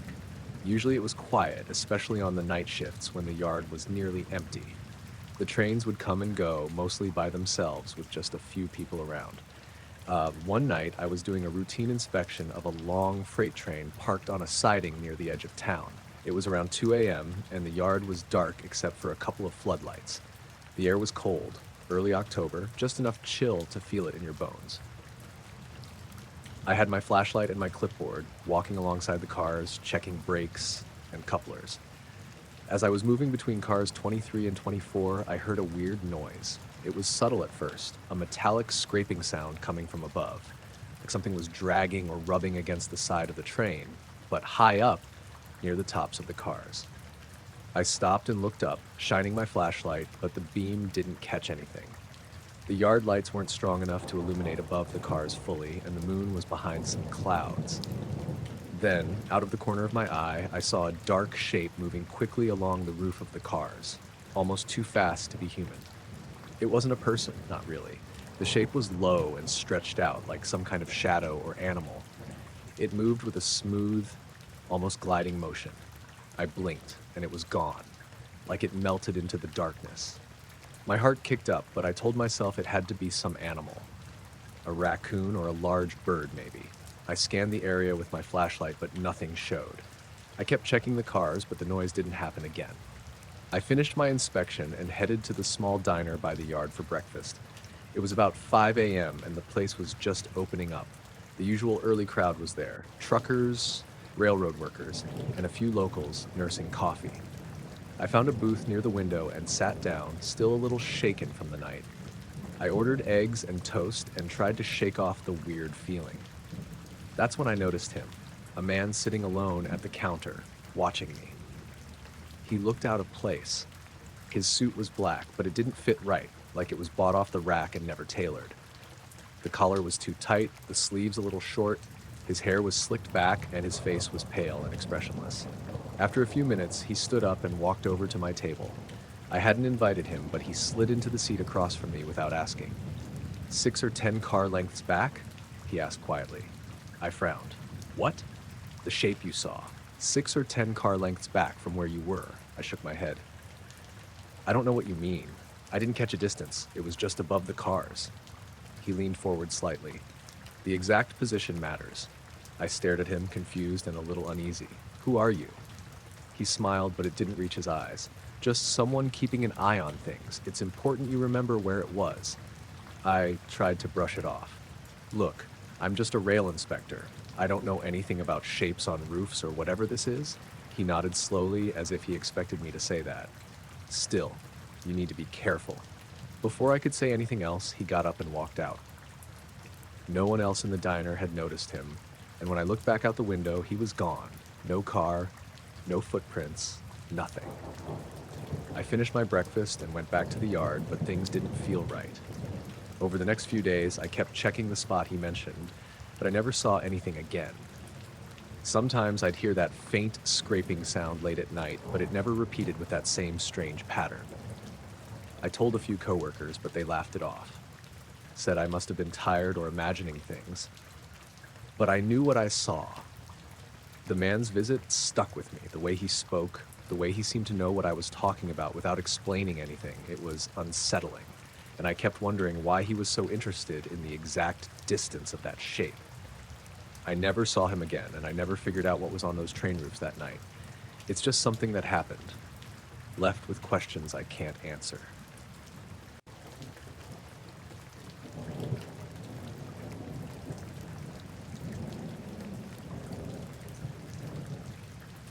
I'd been working as a drone photographer for a little over a year, mostly doing industrial stuff, oil rigs, construction sites, that kind of thing. It's not glamorous, but it pays the bills, and I like the challenge of getting shots from angles people don't usually see.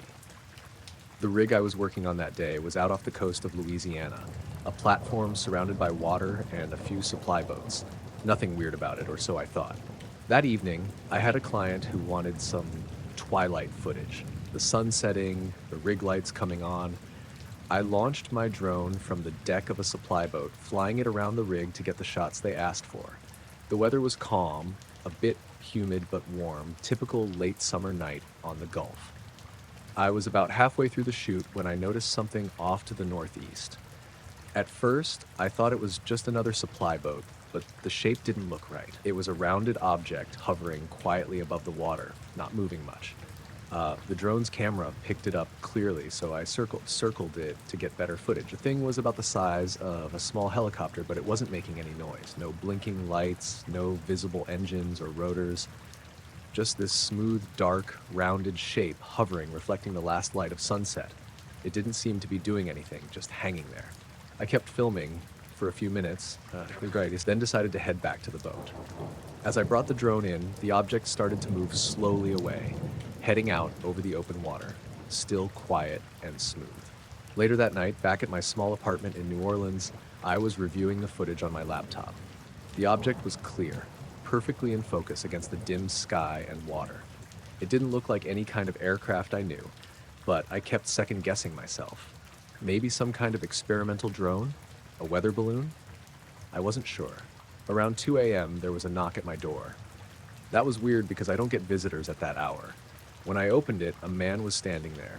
He was maybe mid-30s, wearing a black vest over a plain black shirt, dark pants, no badge, no name tag. Just stood there, looking at me with this calm, steady gaze. "Mr. Carter?" he asked.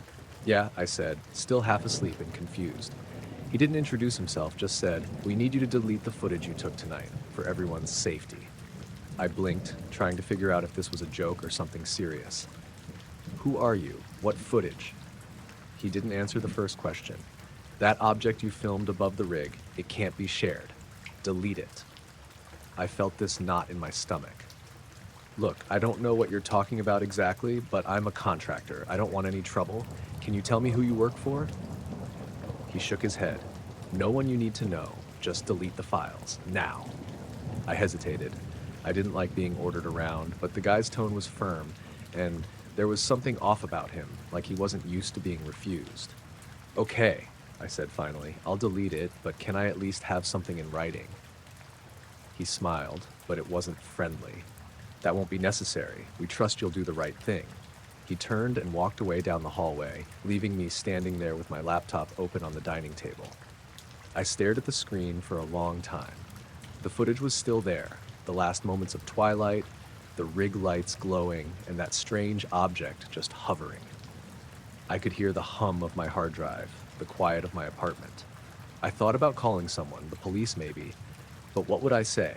Some guy in black showed up demanding I delete video of a rounded object over an oil rig. I felt the walls closing in a bit. I decided to back up the footage first, just in case, onto a flash drive and hid it in a drawer. The next day, I called the rig's security office. They said there was nothing unusual reported that night. The supervisor told me that they'd been doing regular maintenance and no strange objects had been seen. I kept thinking about that man in black. He didn't look like security, no badge, no ID. When I asked around at the rig later, nobody recognized anyone fitting his description. In the days that followed, I noticed people watching me at the drone meetups and gigs. Not openly, just enough to make me nervous. Phones seemed to be out of battery when I was trying to upload anything remotely related to the rig. Files got corrupted, computers acted up. I kept the footage hidden and stopped talking about the incident. I don't know if that guy was some private security or government or something else, but there was definitely something they didn't want me to have. I never saw him again, and the strange object never appeared in the footage after that night. I still fly drones, but I stay clear of that rig now.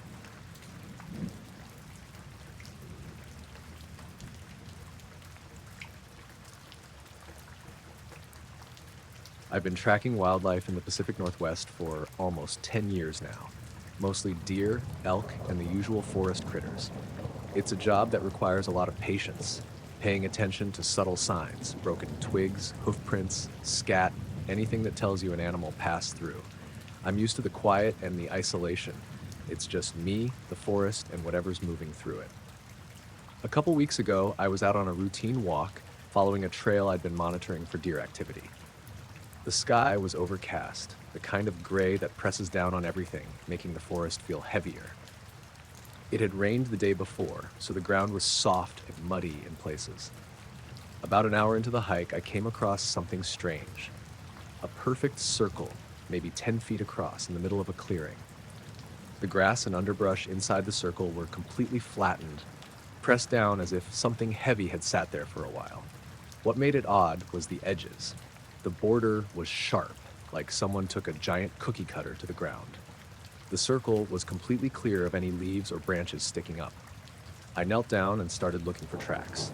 Usually an animal or group of animals would leave some kind of trail leading in or out, but this time there was nothing. No prints, no drag marks, no broken twigs. The mud around the circle looked untouched, like whatever had been there had somehow appeared out of nowhere and disappeared the same way. I circled around a couple times, scanning the edges for any sign of disturbance beyond the circle. The trees and bushes outside were normal, some snapped branches here and there, but nothing out of the ordinary for a forest path. It didn't make any sense. Usually, if deer or elk bed down, they leave tracks, scrape the ground, or flatten a rough patch. But this was too precise, too clean, like someone or something had sat there but didn't walk in or out. I pulled out my phone to snap some photos. I wanted to show them to a couple friends who track animals too, see if maybe they'd seen anything like it. While I was kneeling, I heard a twig snap behind me. I looked up fast. About 30 feet into the trees, two men stepped out onto the trail. They were wearing black suits, the kind you'd expect from a business meeting, but they didn't have ties or anything casual. Their clothes looked stiff and they didn't seem to be dressed for hiking. Both had short, dark hair, clean-shaven, and serious expressions. I didn't say anything at first. They didn't either. They just walked slowly toward the circle. One of them bent down and started counting something along the edge, pointing silently at different spots on the ground. The other just stood there, watching. Neither looked at me. I didn't want to speak up, and honestly, I wasn't sure what to say. They counted around the circle a few times, always without talking. Then, without a word, they turned and walked back into the woods, disappearing between the trees. I stayed frozen for a few minutes, trying to figure out if I'd imagined the whole thing. But the circle was still there, and my phone was in my hand with the pictures I'd taken. When I got home, I tried to look up if anyone had reported anything similar in the area. Nothing. No local news, no hiking forums, no wildlife blogs, and anything like a perfect circle or strange men in black suits. That night, I kept thinking about the circle and the way those two men had just appeared and vanished. Like they were connected to it somehow, but I couldn't explain how.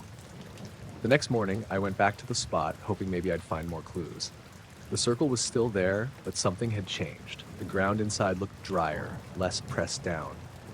Like the forest was slowly trying to erase whatever had been done. I stayed a while, watching for any animals, but the usual deer and squirrels kept their distance. I felt watched, like I wasn't alone, even though I didn't see anyone. Over the next few days, I noticed small things off around the woods near my house. Footsteps that stopped abruptly, a car parked a block away that I didn't recognize, shadows that flickered just at the edge of my vision. I kept telling myself it was my imagination or normal forest stuff, but I'm not sure anymore. Whatever that circle was, and whoever those men were, they left a mark I can't explain. And now, I feel like the forest isn't just home to animals anymore.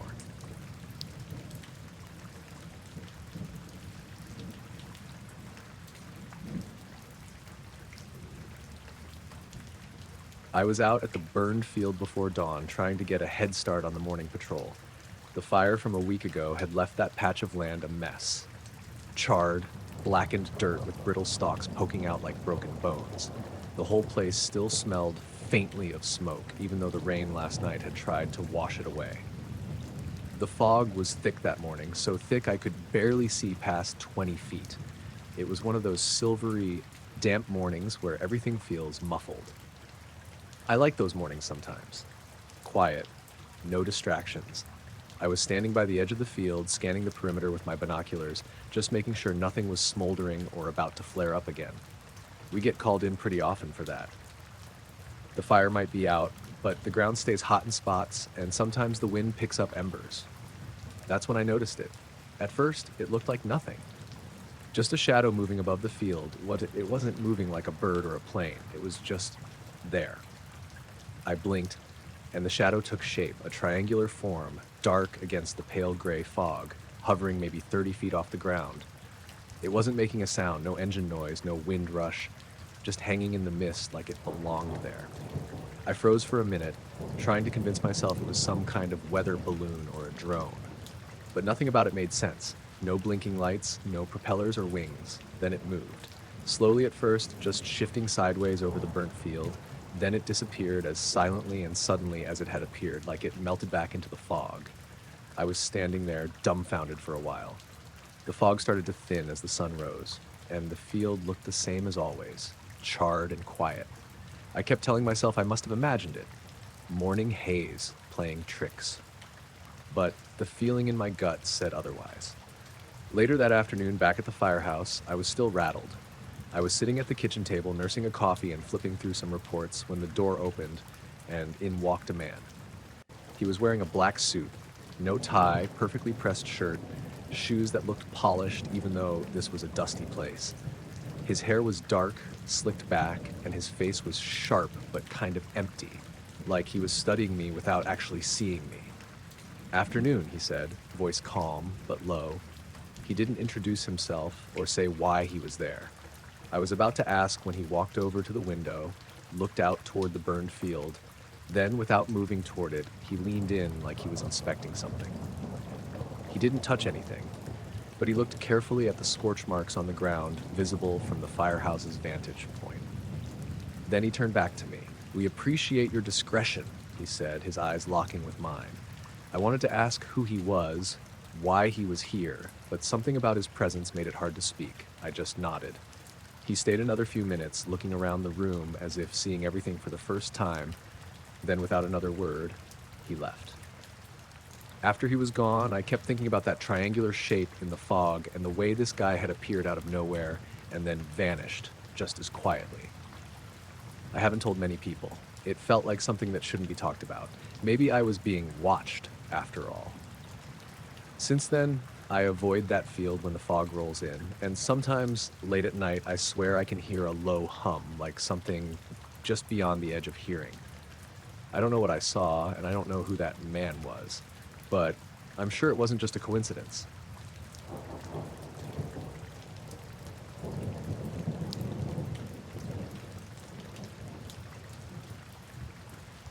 I was camping alone one weekend in the San Juan Mountains, somewhere near Lake San Cristobal. It was early September, and the nights were already getting cold, but the days still felt warm. I'd gone out for some solitude, wanted to get away from everything for a couple of days. No phone signal, no internet, just the woods and the lake. The first night was pretty uneventful. I set up camp near the water's edge, right on a little flat spot with a decent view of the lake and the mountains beyond. I brought my old camera, mostly to snap pictures of the scenery and wildlife. I like taking photos, but I'm not a professional or anything, just a hobby. That night, I was sitting by the fire after dinner, just fiddling with the camera when something caught my eye. Across the lake, near the far tree line, there was this faint streak of green light. It wasn't like lightning or a firefly or anything I'd seen before. It shot down from the sky in a clean, straight line and disappeared just at the water's edge. No sound, just that quick flash of green. I grabbed my camera, switched it to manual, and snapped a few shots, trying to get a clear picture of the streak. It was almost like a slow-moving meteor, but the color was off, and it didn't burn out or break apart. I stared for a while, but nothing else showed up, so I went back to the fire and tried to forget it. I didn't think much of it in the moment, just some weird light in the sky. I packed up the camera and called it a night. The next morning, I woke up to fog hanging low over the lake, everything damp and quiet. I was still half asleep when I heard footsteps crunching through the leaves behind my tent. I froze, grabbed my flashlight, and poked my head out. There was a man standing near my cooler, just looking down at it. He wore a black suit, like a full suit and tie, which felt totally out of place in the woods. His hair was slicked back and his face was pale and unreadable. I'd never seen anyone camp out here dressed like that. "Morning," he said, voice low and calm. Uh, hey," I said, rubbing my eyes. He didn't smile. Instead, he kicked my cooler to the side with his shoe. Uh, this area is under new management," he said quietly. "What do you mean?" I asked, standing up and moving closer, trying to keep my voice steady. He didn't answer right away, just looked at me like he was waiting for me to get the message. Then he said, "We're here to make sure no unauthorized activity takes place." I glanced down at my stuff. The cooler was tipped over, spilling some cans and a half-empty bottle of water onto the dirt. I felt my stomach tighten. Authorized by who? He didn't say. Instead, he pulled out a small card from his jacket and held it up. The card had a seal, something official looking, but I couldn't make out the details in the dim light. "We monitor this region, for safety," he said, then took a step back. I wanted to ask more, but my voice caught in my throat. The whole thing felt surreal. The way he moved, the way he said those words without explaining anything. It was like he was telling me something important without actually saying it. I packed up my camp faster than planned, trying not to look at him too much. As I walked down the trail, I glanced back, but he was gone. On the hike back to my car, I kept checking my camera. The photos from the night before showed the green streak clearly, a smooth, sharp line, almost glowing. But when I zoomed in, there was something strange. The area where the streak hit the lake looked darker, like a shadow or a void in the water. No ripples, no splash, nothing you'd expect if something had fallen in. I asked around later, at a small diner in town, if anyone had seen anything strange near the lake. A few locals shrugged it off, saying weird lights happen sometimes in mountains, maybe some kind of ball lightning or gas. But no one talked about anyone in suits or new management. When I got home, I checked the news. No reports of crashes, no searches, no missing hikers. The lake was just the same as always. I've been back to that area a few times since, but I haven't seen the man in black again. And I don't know what that green light was or why someone would come out here to tell me the lake was under new management. It's just a quiet spot, surrounded by trees and mountains, but something about that night and that morning didn't fit. Like the place wasn't quite the same anymore, even if nothing else had changed.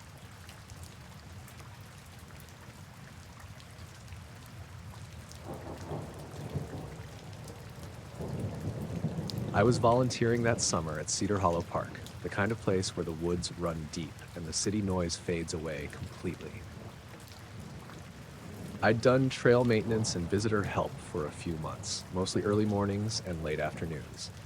That week, I was on the night shift, helping the rangers close up the station after dark, just keeping an eye on things and making sure no one wandered off the trails after hours. The night I'm talking about was clear and cold, the kind where the moon hangs bright and sharp, throwing long shadows through the trees. I had stayed late at the station to finish some paperwork after the last group left around 11 p.m. The whole park was quiet except for the occasional rustle of leaves or the far-off call of an owl. I decided to take a quick walk before locking up, just to stretch my legs. I headed down one of the lesser-used trails that ran along the edge of the park, near the old oak grove. The air smelled like damp earth and pine needles, and the moonlight filtered through the branches in thin, pale strips. That's when I saw it. A smooth, almost perfect shape drifting silently between the trees. It caught the moonlight so sharply it looked like a mirror floating just above the ground, reflecting everything around it. The branches, the sky, the faint glow of the moon itself. I stopped dead, my heart skipping a beat. It wasn't moving like an animal or anything I'd ever seen. No wings, no legs, just sliding slowly, smoothly, like it was gliding on some invisible current. I blinked, trying to make sense of it, but it stayed there for maybe 20 seconds, just drifting between the trees, before disappearing deeper into the shadows. I thought maybe it was some kind of weird piece of trash, a shiny tarp or a sign blown loose, but nothing moved or flapped in the wind. It was completely silent and steady, like it was alive, but cautious. I pulled out my phone, but when I looked back, it was gone. No trace. No trace. I called out softly, but the woods swallowed the sound. I didn't want to follow it.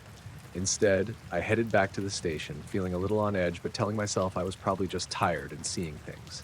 The rest of the night was uneventful. I locked up, and I went to bed. I didn't think anything would happen, but checked the gates, and turned off the lights.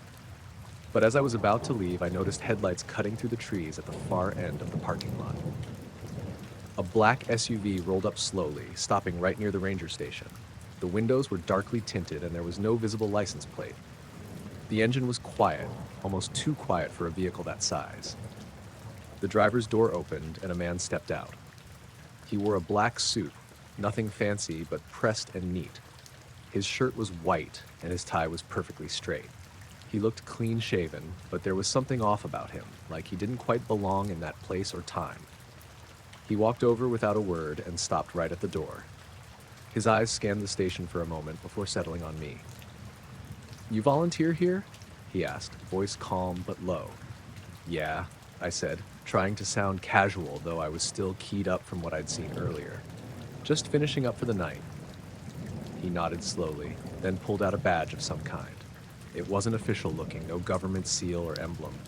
Just a plain metal rectangle with a few letters I didn't recognize. "I'm with a special agency," he said. "We're taking over operations in this area." I raised an eyebrow. "Taking over?" He smiled, but it didn't reach his eyes. "Effective immediately. You're to file your reports elsewhere." I blinked, not sure how to respond. "My reports? What reports?" He tapped a folder under his arm. "Anything unusual you've encountered? Any observations, sightings, or incidents?" I swallowed. "I haven't had anything like that." He nodded like he expected me to say that.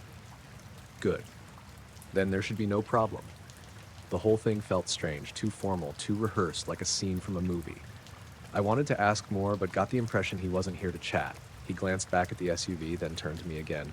"Stay clear of the old oak grove at night," he said. "No more volunteers allowed past closing hours."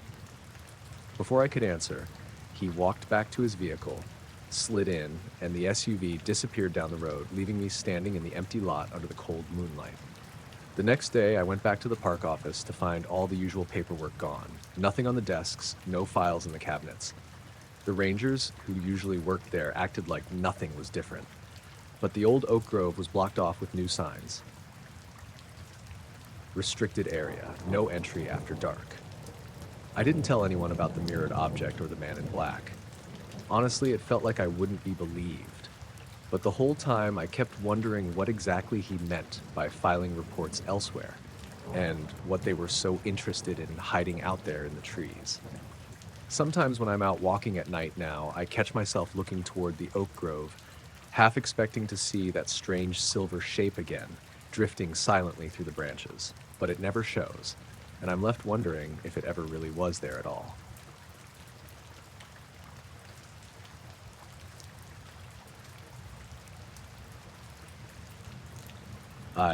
I was working the night shift on the highway crew out near Cedar Creek, just outside of town. It was late spring, but the nights were still chilly, and the sky was mostly clear, with a thin layer of clouds drifting low enough to blur the stars. We were fixing a stretch of road that'd been cracked by frost, and the bright floodlights on our truck lit up the site like a small day in the middle of the night. Our crew was just 4 of us, me, Jay, Marcus, and the foreman, Steve. We'd been rotating shifts for weeks, so this wasn't anything new. Usually the night shifts felt dull, just the sound of jackhammers and the hum of the lights, but that night, something felt off. We were halfway through the job when I noticed it first. There was this shadow that moved fast, way above us, passing over the lights. It wasn't like any bird or plane I'd ever seen. It was disc-shaped, or at least close to it, and completely silent. I pointed it out to Jay, and he saw it too. He's the skeptic in our group, but even he stopped mid-sentence to watch it drift across the sky. It disappeared behind the trees on the far side of the road. We joked about it for a bit, saying maybe it was some weird kind of drone, but none of us had ever heard of anything like that in these parts. We went back to work, but I couldn't shake the feeling that we were being watched. Around 2 a.m., the air got colder, and the clouds thickened. I was stacking cones near the edge of the road when headlights appeared through the fog, cutting straight through the mist. A black rental pickup pulled up slowly and stopped near our equipment truck. Steve walked over, squinting through the fog. A man got out of the truck. He was dressed in a black suit, but it was weird. The fabric looked too stiff and perfect, like it was brand new but somehow matte, not shiny. His shoes made no noise on the gravel, and he didn't say anything at first, just stared at us. Then he pulled out this small handheld scanner and waved it over our helmets, like he was checking for something. It beeped quietly a couple of times when it scanned me and then the others. "Your shift's moved," he said, his voice flat, almost mechanical. "Pack up." Steve frowned. "Moved? Where?" "No longer your jurisdiction," the man said, folding the scanner away. He looked around like he was expecting someone's, just then reached into his pocket and pulled out a folded sheet of paper. "Orders come down, effective immediately." Steve took the paper, unfolded it. I could barely make out the words, but the top said Cedar Creek Project, and there was a big red stamp that said confidential. The rest was hard to read in the dim light, but it mentioned a temporary halt and reassignment to a different location, nowhere familiar. I asked the guy, "Who sent you?" He just looked at me for a long second, like I wasn't supposed to be there. "You won't get any more details. You'll receive new instructions." Then he turned and walked back to the truck, engine running before he even sat down. The headlights blinked once, and the truck disappeared into the fog just as suddenly as it had come. We all stood there, silent. Steve looked at the paper again and then crushed it in his hand. Jay broke the silence. "That's the weirdest shit I've seen on any shift." Marcus nodded. "You sure that wasn't some kind of prank?" I wasn't so sure. The guy had that odd way of moving, like he didn't quite belong there. His eyes were too cold, and the scanner thing? I'd never seen equipment like that on any job site. We started packing up, but something didn't feel right. As we loaded the tools, I kept glancing over my shoulder, half expecting to see those lights or that shadow again. But the night stayed quiet. When we left, the road behind us was empty, like nothing had happened. The next day, no one mentioned the shift change. Steve called the dispatcher, but they said the schedule hadn't been updated and the project was still on. We tried to get back that night, but the gate to the worksite was locked. The official signs had changed too. New notices that weren't there before, warning about restricted access for safety reasons. The whole area felt sealed off, but no one could tell us why. Weeks later, I ran into a former coworker who works at the county office. I asked if he'd heard anything about Cedar Creek. He hesitated, then said, "Some people noticed strange lights out there, but nothing official. The whole thing's hush-hush now." That's all I got. I don't know what the shadow was or who that suited guy really worked for. But I know our shift ended that night, whether the paper said so or not. The whole thing just hangs there, like something you half see out of the corner of your eye, but when you look straight on, it's gone.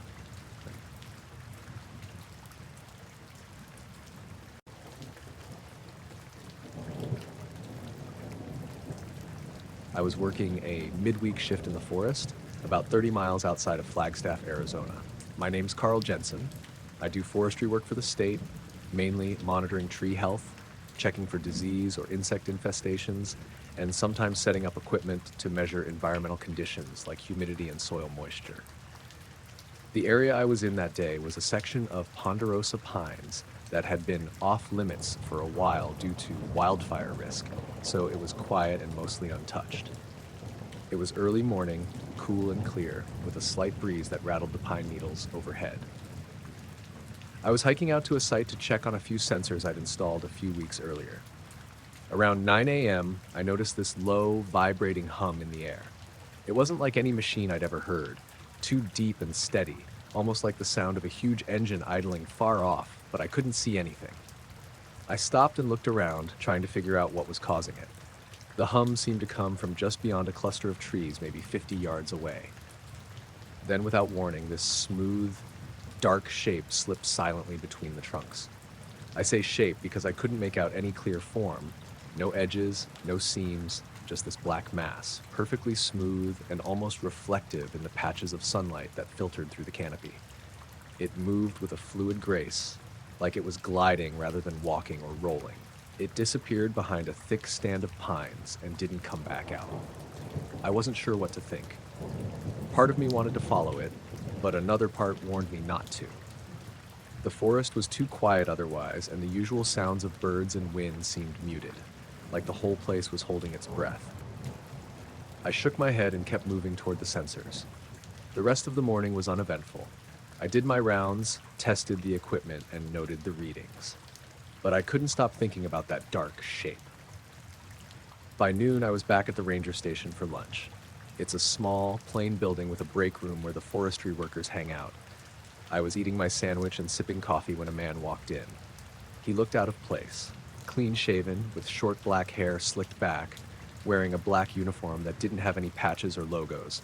No name tag, no badge. Just a plain black shirt and pants, the kind of outfit you'd expect from security personnel or government agents, but not someone you'd usually see around a forestry office.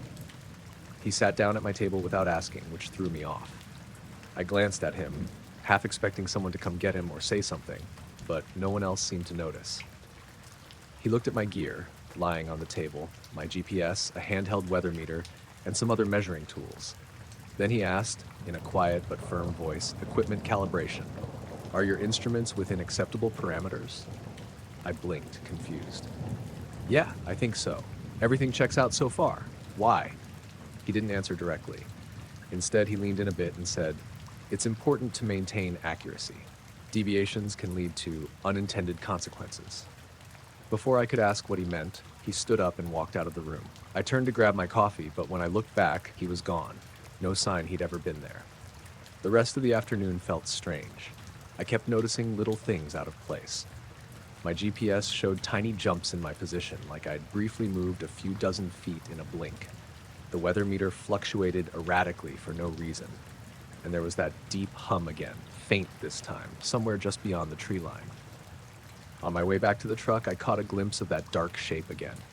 It was sitting on a rock, perfectly still, almost blending into the shadows. When it saw me looking, it vanished into the trees. I didn't say anything to the other forestry workers about the man in black or the shape. I wasn't sure what to make of it myself.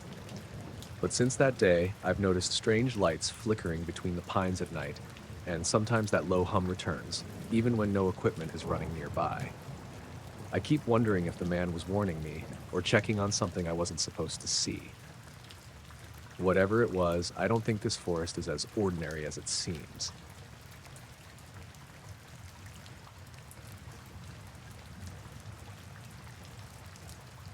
The dawn was still fragile when I noticed it. This weird streak of light cutting across the sky, way too fast and straight for any plane or bird.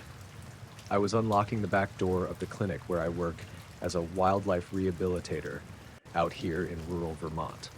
It was one of those mornings where everything felt half asleep, the sky just starting to lighten and the air thick with moisture from last night's rain.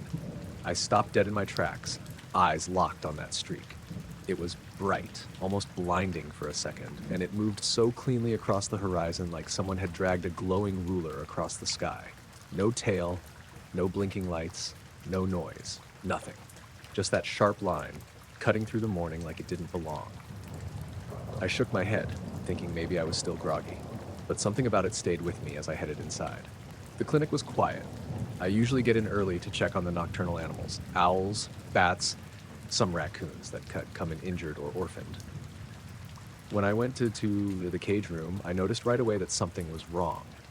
Every single cage door was open. That didn't make sense. I'm pretty meticulous about closing those doors every night before I leave. And it's not like the animals just let themselves out. I hadn't heard any noise during the night, no rustling or barking or fluttering. I walked through the room, heart starting to beat faster. All the animals were still there, huddled or sitting quietly inside.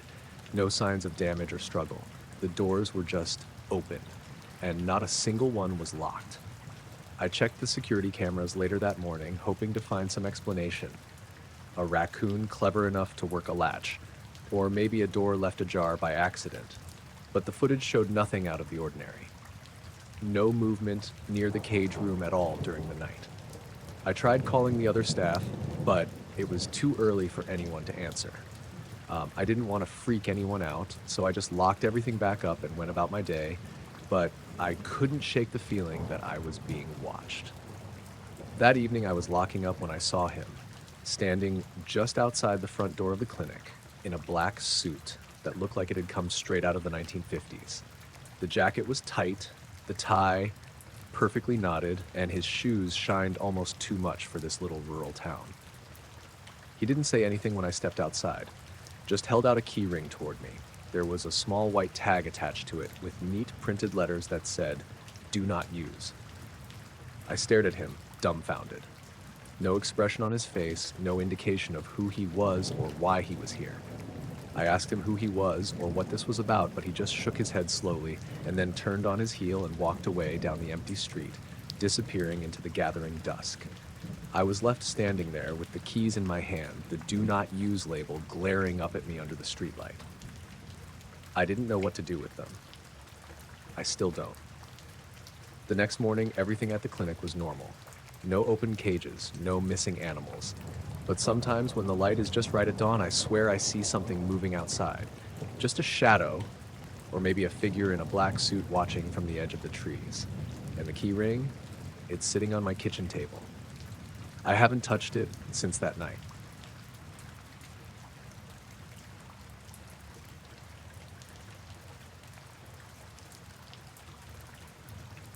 I was out on the edge of town one evening chasing storms.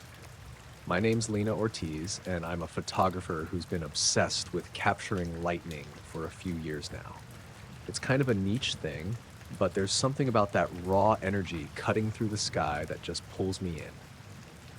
That night was humid and still, right before a thunderstorm finally rolled in over the power lines that run just outside the city limits. I had set up near a dirt road where the pylons stretch in a long line across an open field. It's a spot I'd been to before, but that night something felt off. The air was thick, like you could cut it with a knife, and there was this strange quiet. No crickets, no wind rustling the grass, just this heavy silence. I was watching the clouds darken, camera ready, waiting for a good strike. Then, suddenly, a bolt lit up the sky, sharp and close, and I snapped a photo. I lowered the camera, expecting to check the shot and wait for the next strike, but something caught my eye. Between two of the pylons, there was this dark shape, almost like a silhouette, flickering in and out of view for just a second. It was perfectly round, like a disc, but it wasn't glowing or flashing. Just there, shifting like a shadow, slipping between the metal towers. I blinked, tried to shake it off, thinking maybe it was a trick of the light or some kind of bird or drone. I looked back at my camera screen and zoomed in on the photo I'd just taken. There it was. Faint, but clear enough, a round shape hovering near the power lines just off-center. The lightning had illuminated it, and it looked like it was solid, not a reflection or lens flare. I felt my heart skip a beat, but convinced myself it was probably some weather balloon or a weird camera artifact. I packed up and left the spot once the storm passed, but I kept going back to that photo over the next couple of days. 2 days later, I was at a small cafe downtown, editing photos on my laptop. The place wasn't busy, just a few regulars. I was alone in a corner when a man in a black suit came in. Not a flashy or expensive-looking suit, just plain black, and he didn't have a tie or anything. He walked over to my table without saying a word and sat down opposite me. I looked up, startled. "I see you've been photographing the storm near the pylons," he said quietly. His voice was calm, but had this strange intensity that made me uncomfortable. I nodded, trying to figure out if this was some kind of weird joke or maybe a reporter. "May I?" he asked, and before I could say no, he reached out and grabbed my laptop. He pulled up the photo with the dark disk in it. He printed a black and white copy right there on the cafe's printer. I hadn't even noticed he was carrying a small portable printer in his briefcase. He slid the print across the table to me. "If you decide to share this image, consider framing it differently," he said, eyes locked on mine. I was too confused to respond. "What do you mean?" He smiled thinly, stood up, and walked away. Just like that, he was gone. I looked down at the print. The disc-shaped silhouette was even more visible in black and white, but this time I noticed something else. Subtle distortions around it, like the air was bending or shimmering. After that, things got weirder. My phone started acting up. Calls would drop without explanation. My GPS would glitch, showing me in places I hadn't been. I began noticing people watching me, just out of the corner of my eye, men in plain black clothes blending into crowds. They never approached, but their presence was unmistakable. One night, I went out again to photograph lightning, hoping to catch another shot or maybe understand what I'd seen. The storm was rolling in, and the wind had picked up. I set up my camera and waited. Lightning flashed, and for a moment, I thought I saw that disc again, flickering just beyond the pylons. But when I raised my camera, it was gone. I left quicker than usual and got back home feeling tense. The next morning, I found a small envelope slipped under my door. Inside was a Polaroid, an instant photo of my apartment window taken from the outside. The image was grainy, but I could make out my reflection in the glass, and behind me, just a faint shadow that looked like a man in a suit. There was no note, just the photo. I tried to ignore it, but the feeling of being watched only grew. I stopped sharing any photos of the storm. I deleted the images from my camera and phone. Yet, I kept wondering who that man was and why he cared about the photo. What did he want me to frame differently? Weeks went by and the men in black never directly confronted me again, but I could feel their eyes whenever I stepped outside. The strange glitches persisted. I kept shooting storms, always hoping to catch a glimpse of the disc or figure out what it was, but it never appeared again. I guess some things don't want to be seen, and some pictures aren't meant to be shared as they are.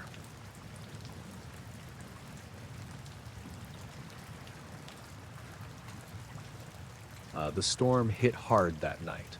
I was alone in the lighthouse on Cape Elmore, the rain hammering against the windows and the wind howling like it wanted to rip the whole place off its foundation. I'm Jack Mullins, been the keeper here for 5 years now.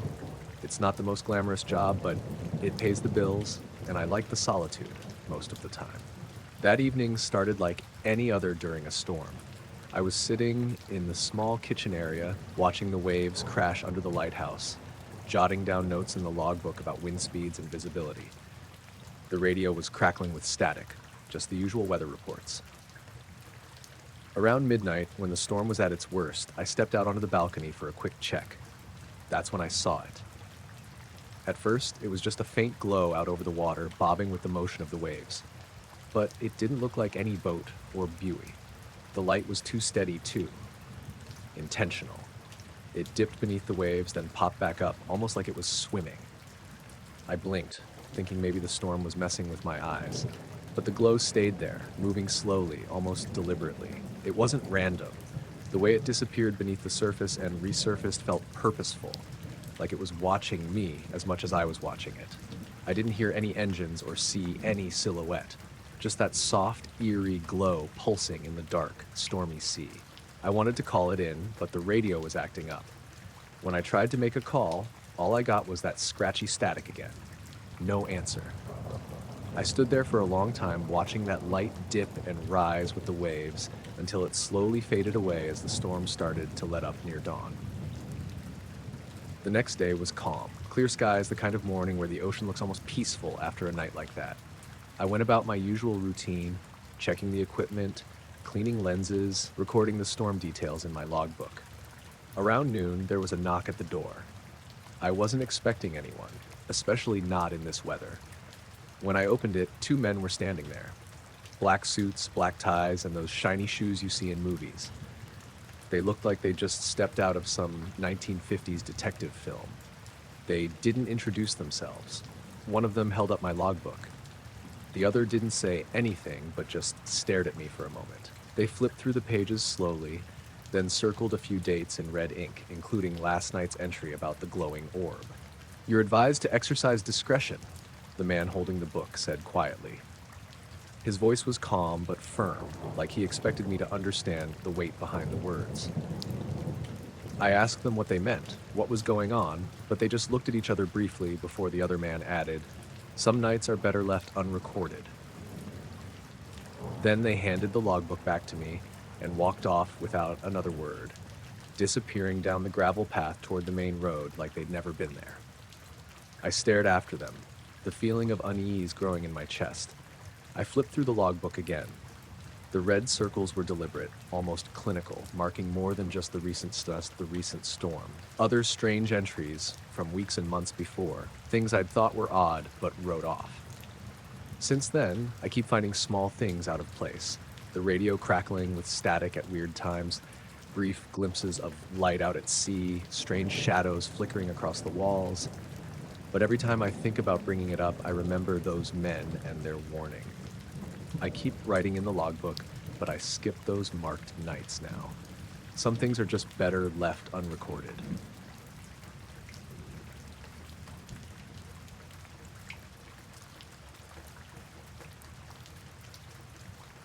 It was 1994.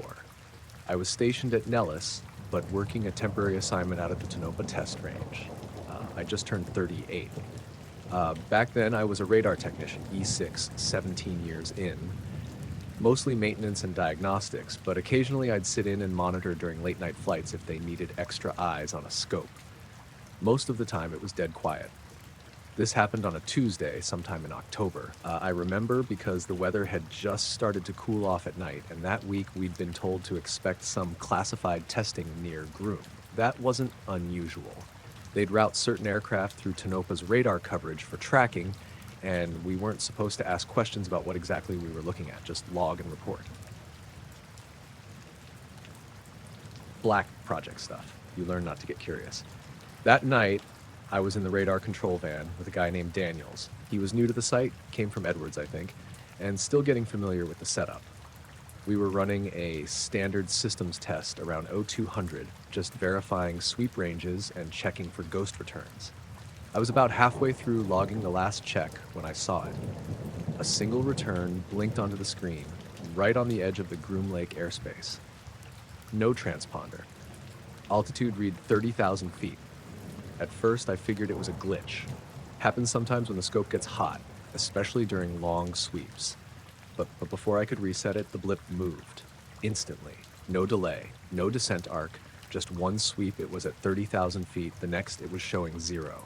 Ground level, right in the middle of restricted airspace. Daniels leaned over and frowned. "Was that a skip?" I said. "I don't think so," and backed up the sweep log. It wasn't a radar skip. The return had weight, signature depth, Doppler reading, the whole thing. Not noise, not a bird, not a cloud, it had structure. Then it was gone. Just blinked off the scope like it had never been there. We ran a systems check. Nothing came up out of spec. The diagnostics were clean, power stable, no magnetic interference. I pulled the signal log from the previous 30 minutes and ran it again on playback. Same thing. One clean hit at high altitude, then immediate drop to ground, then nothing. Daniels didn't say anything for a while. Just sat back in the chair watching the blank screen. We called it in, low-level priority. Logged it as a transient anomaly, no flight plan associated. The next morning, 2 civilian contractors came in, both in suits, both with restricted credentials. One of them, older guy, salt and pepper hair, no name badge, asked me to walk him through what I saw.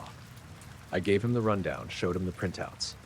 He didn't look surprised, didn't even ask many questions.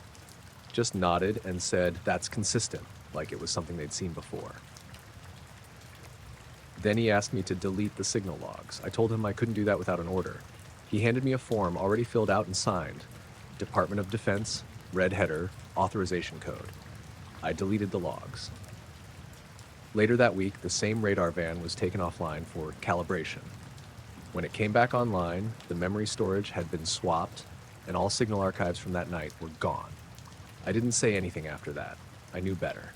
But that wasn't the end of it. 3 nights later, I was walking between the van and the comms building around 300. It was cold, maybe low 40s, and dead quiet. The kind of quiet that buzzes in your ears. No wind, no bugs, just stillness. I looked out past the perimeter fence toward the south end of the range, where Groom Lake airspace technically begins. There was a light, bright white, just hovering maybe half a mile off the ground. No blinking, no movement, just there. It wasn't a plane. We had flight bands in place during that window. I stood there maybe 20 seconds before it started rising, slowly, vertically, no sound. Then it disappeared. Not faded, not flew away, just gone. Next morning, Daniels handed me a sealed envelope. No name on it, just my clearance level. Inside was a short memo stating my assignment at Tonopah had ended early, effective immediately, and I was being rotated back to Nellis. No reason given. I packed up that afternoon. I didn't see Daniels again after that. Don't know if he stayed or got moved too. Years later, long after I retired, I requested my service records just out of curiosity. The Tonopah assignment was listed, but the radar logs for that week were missing. Whole stretch blacked out. I still remember the way that blip dropped. 30,000 feet to 0 in less than a second. No arc, no trail. Just there then not. I've never seen anything like it before or since.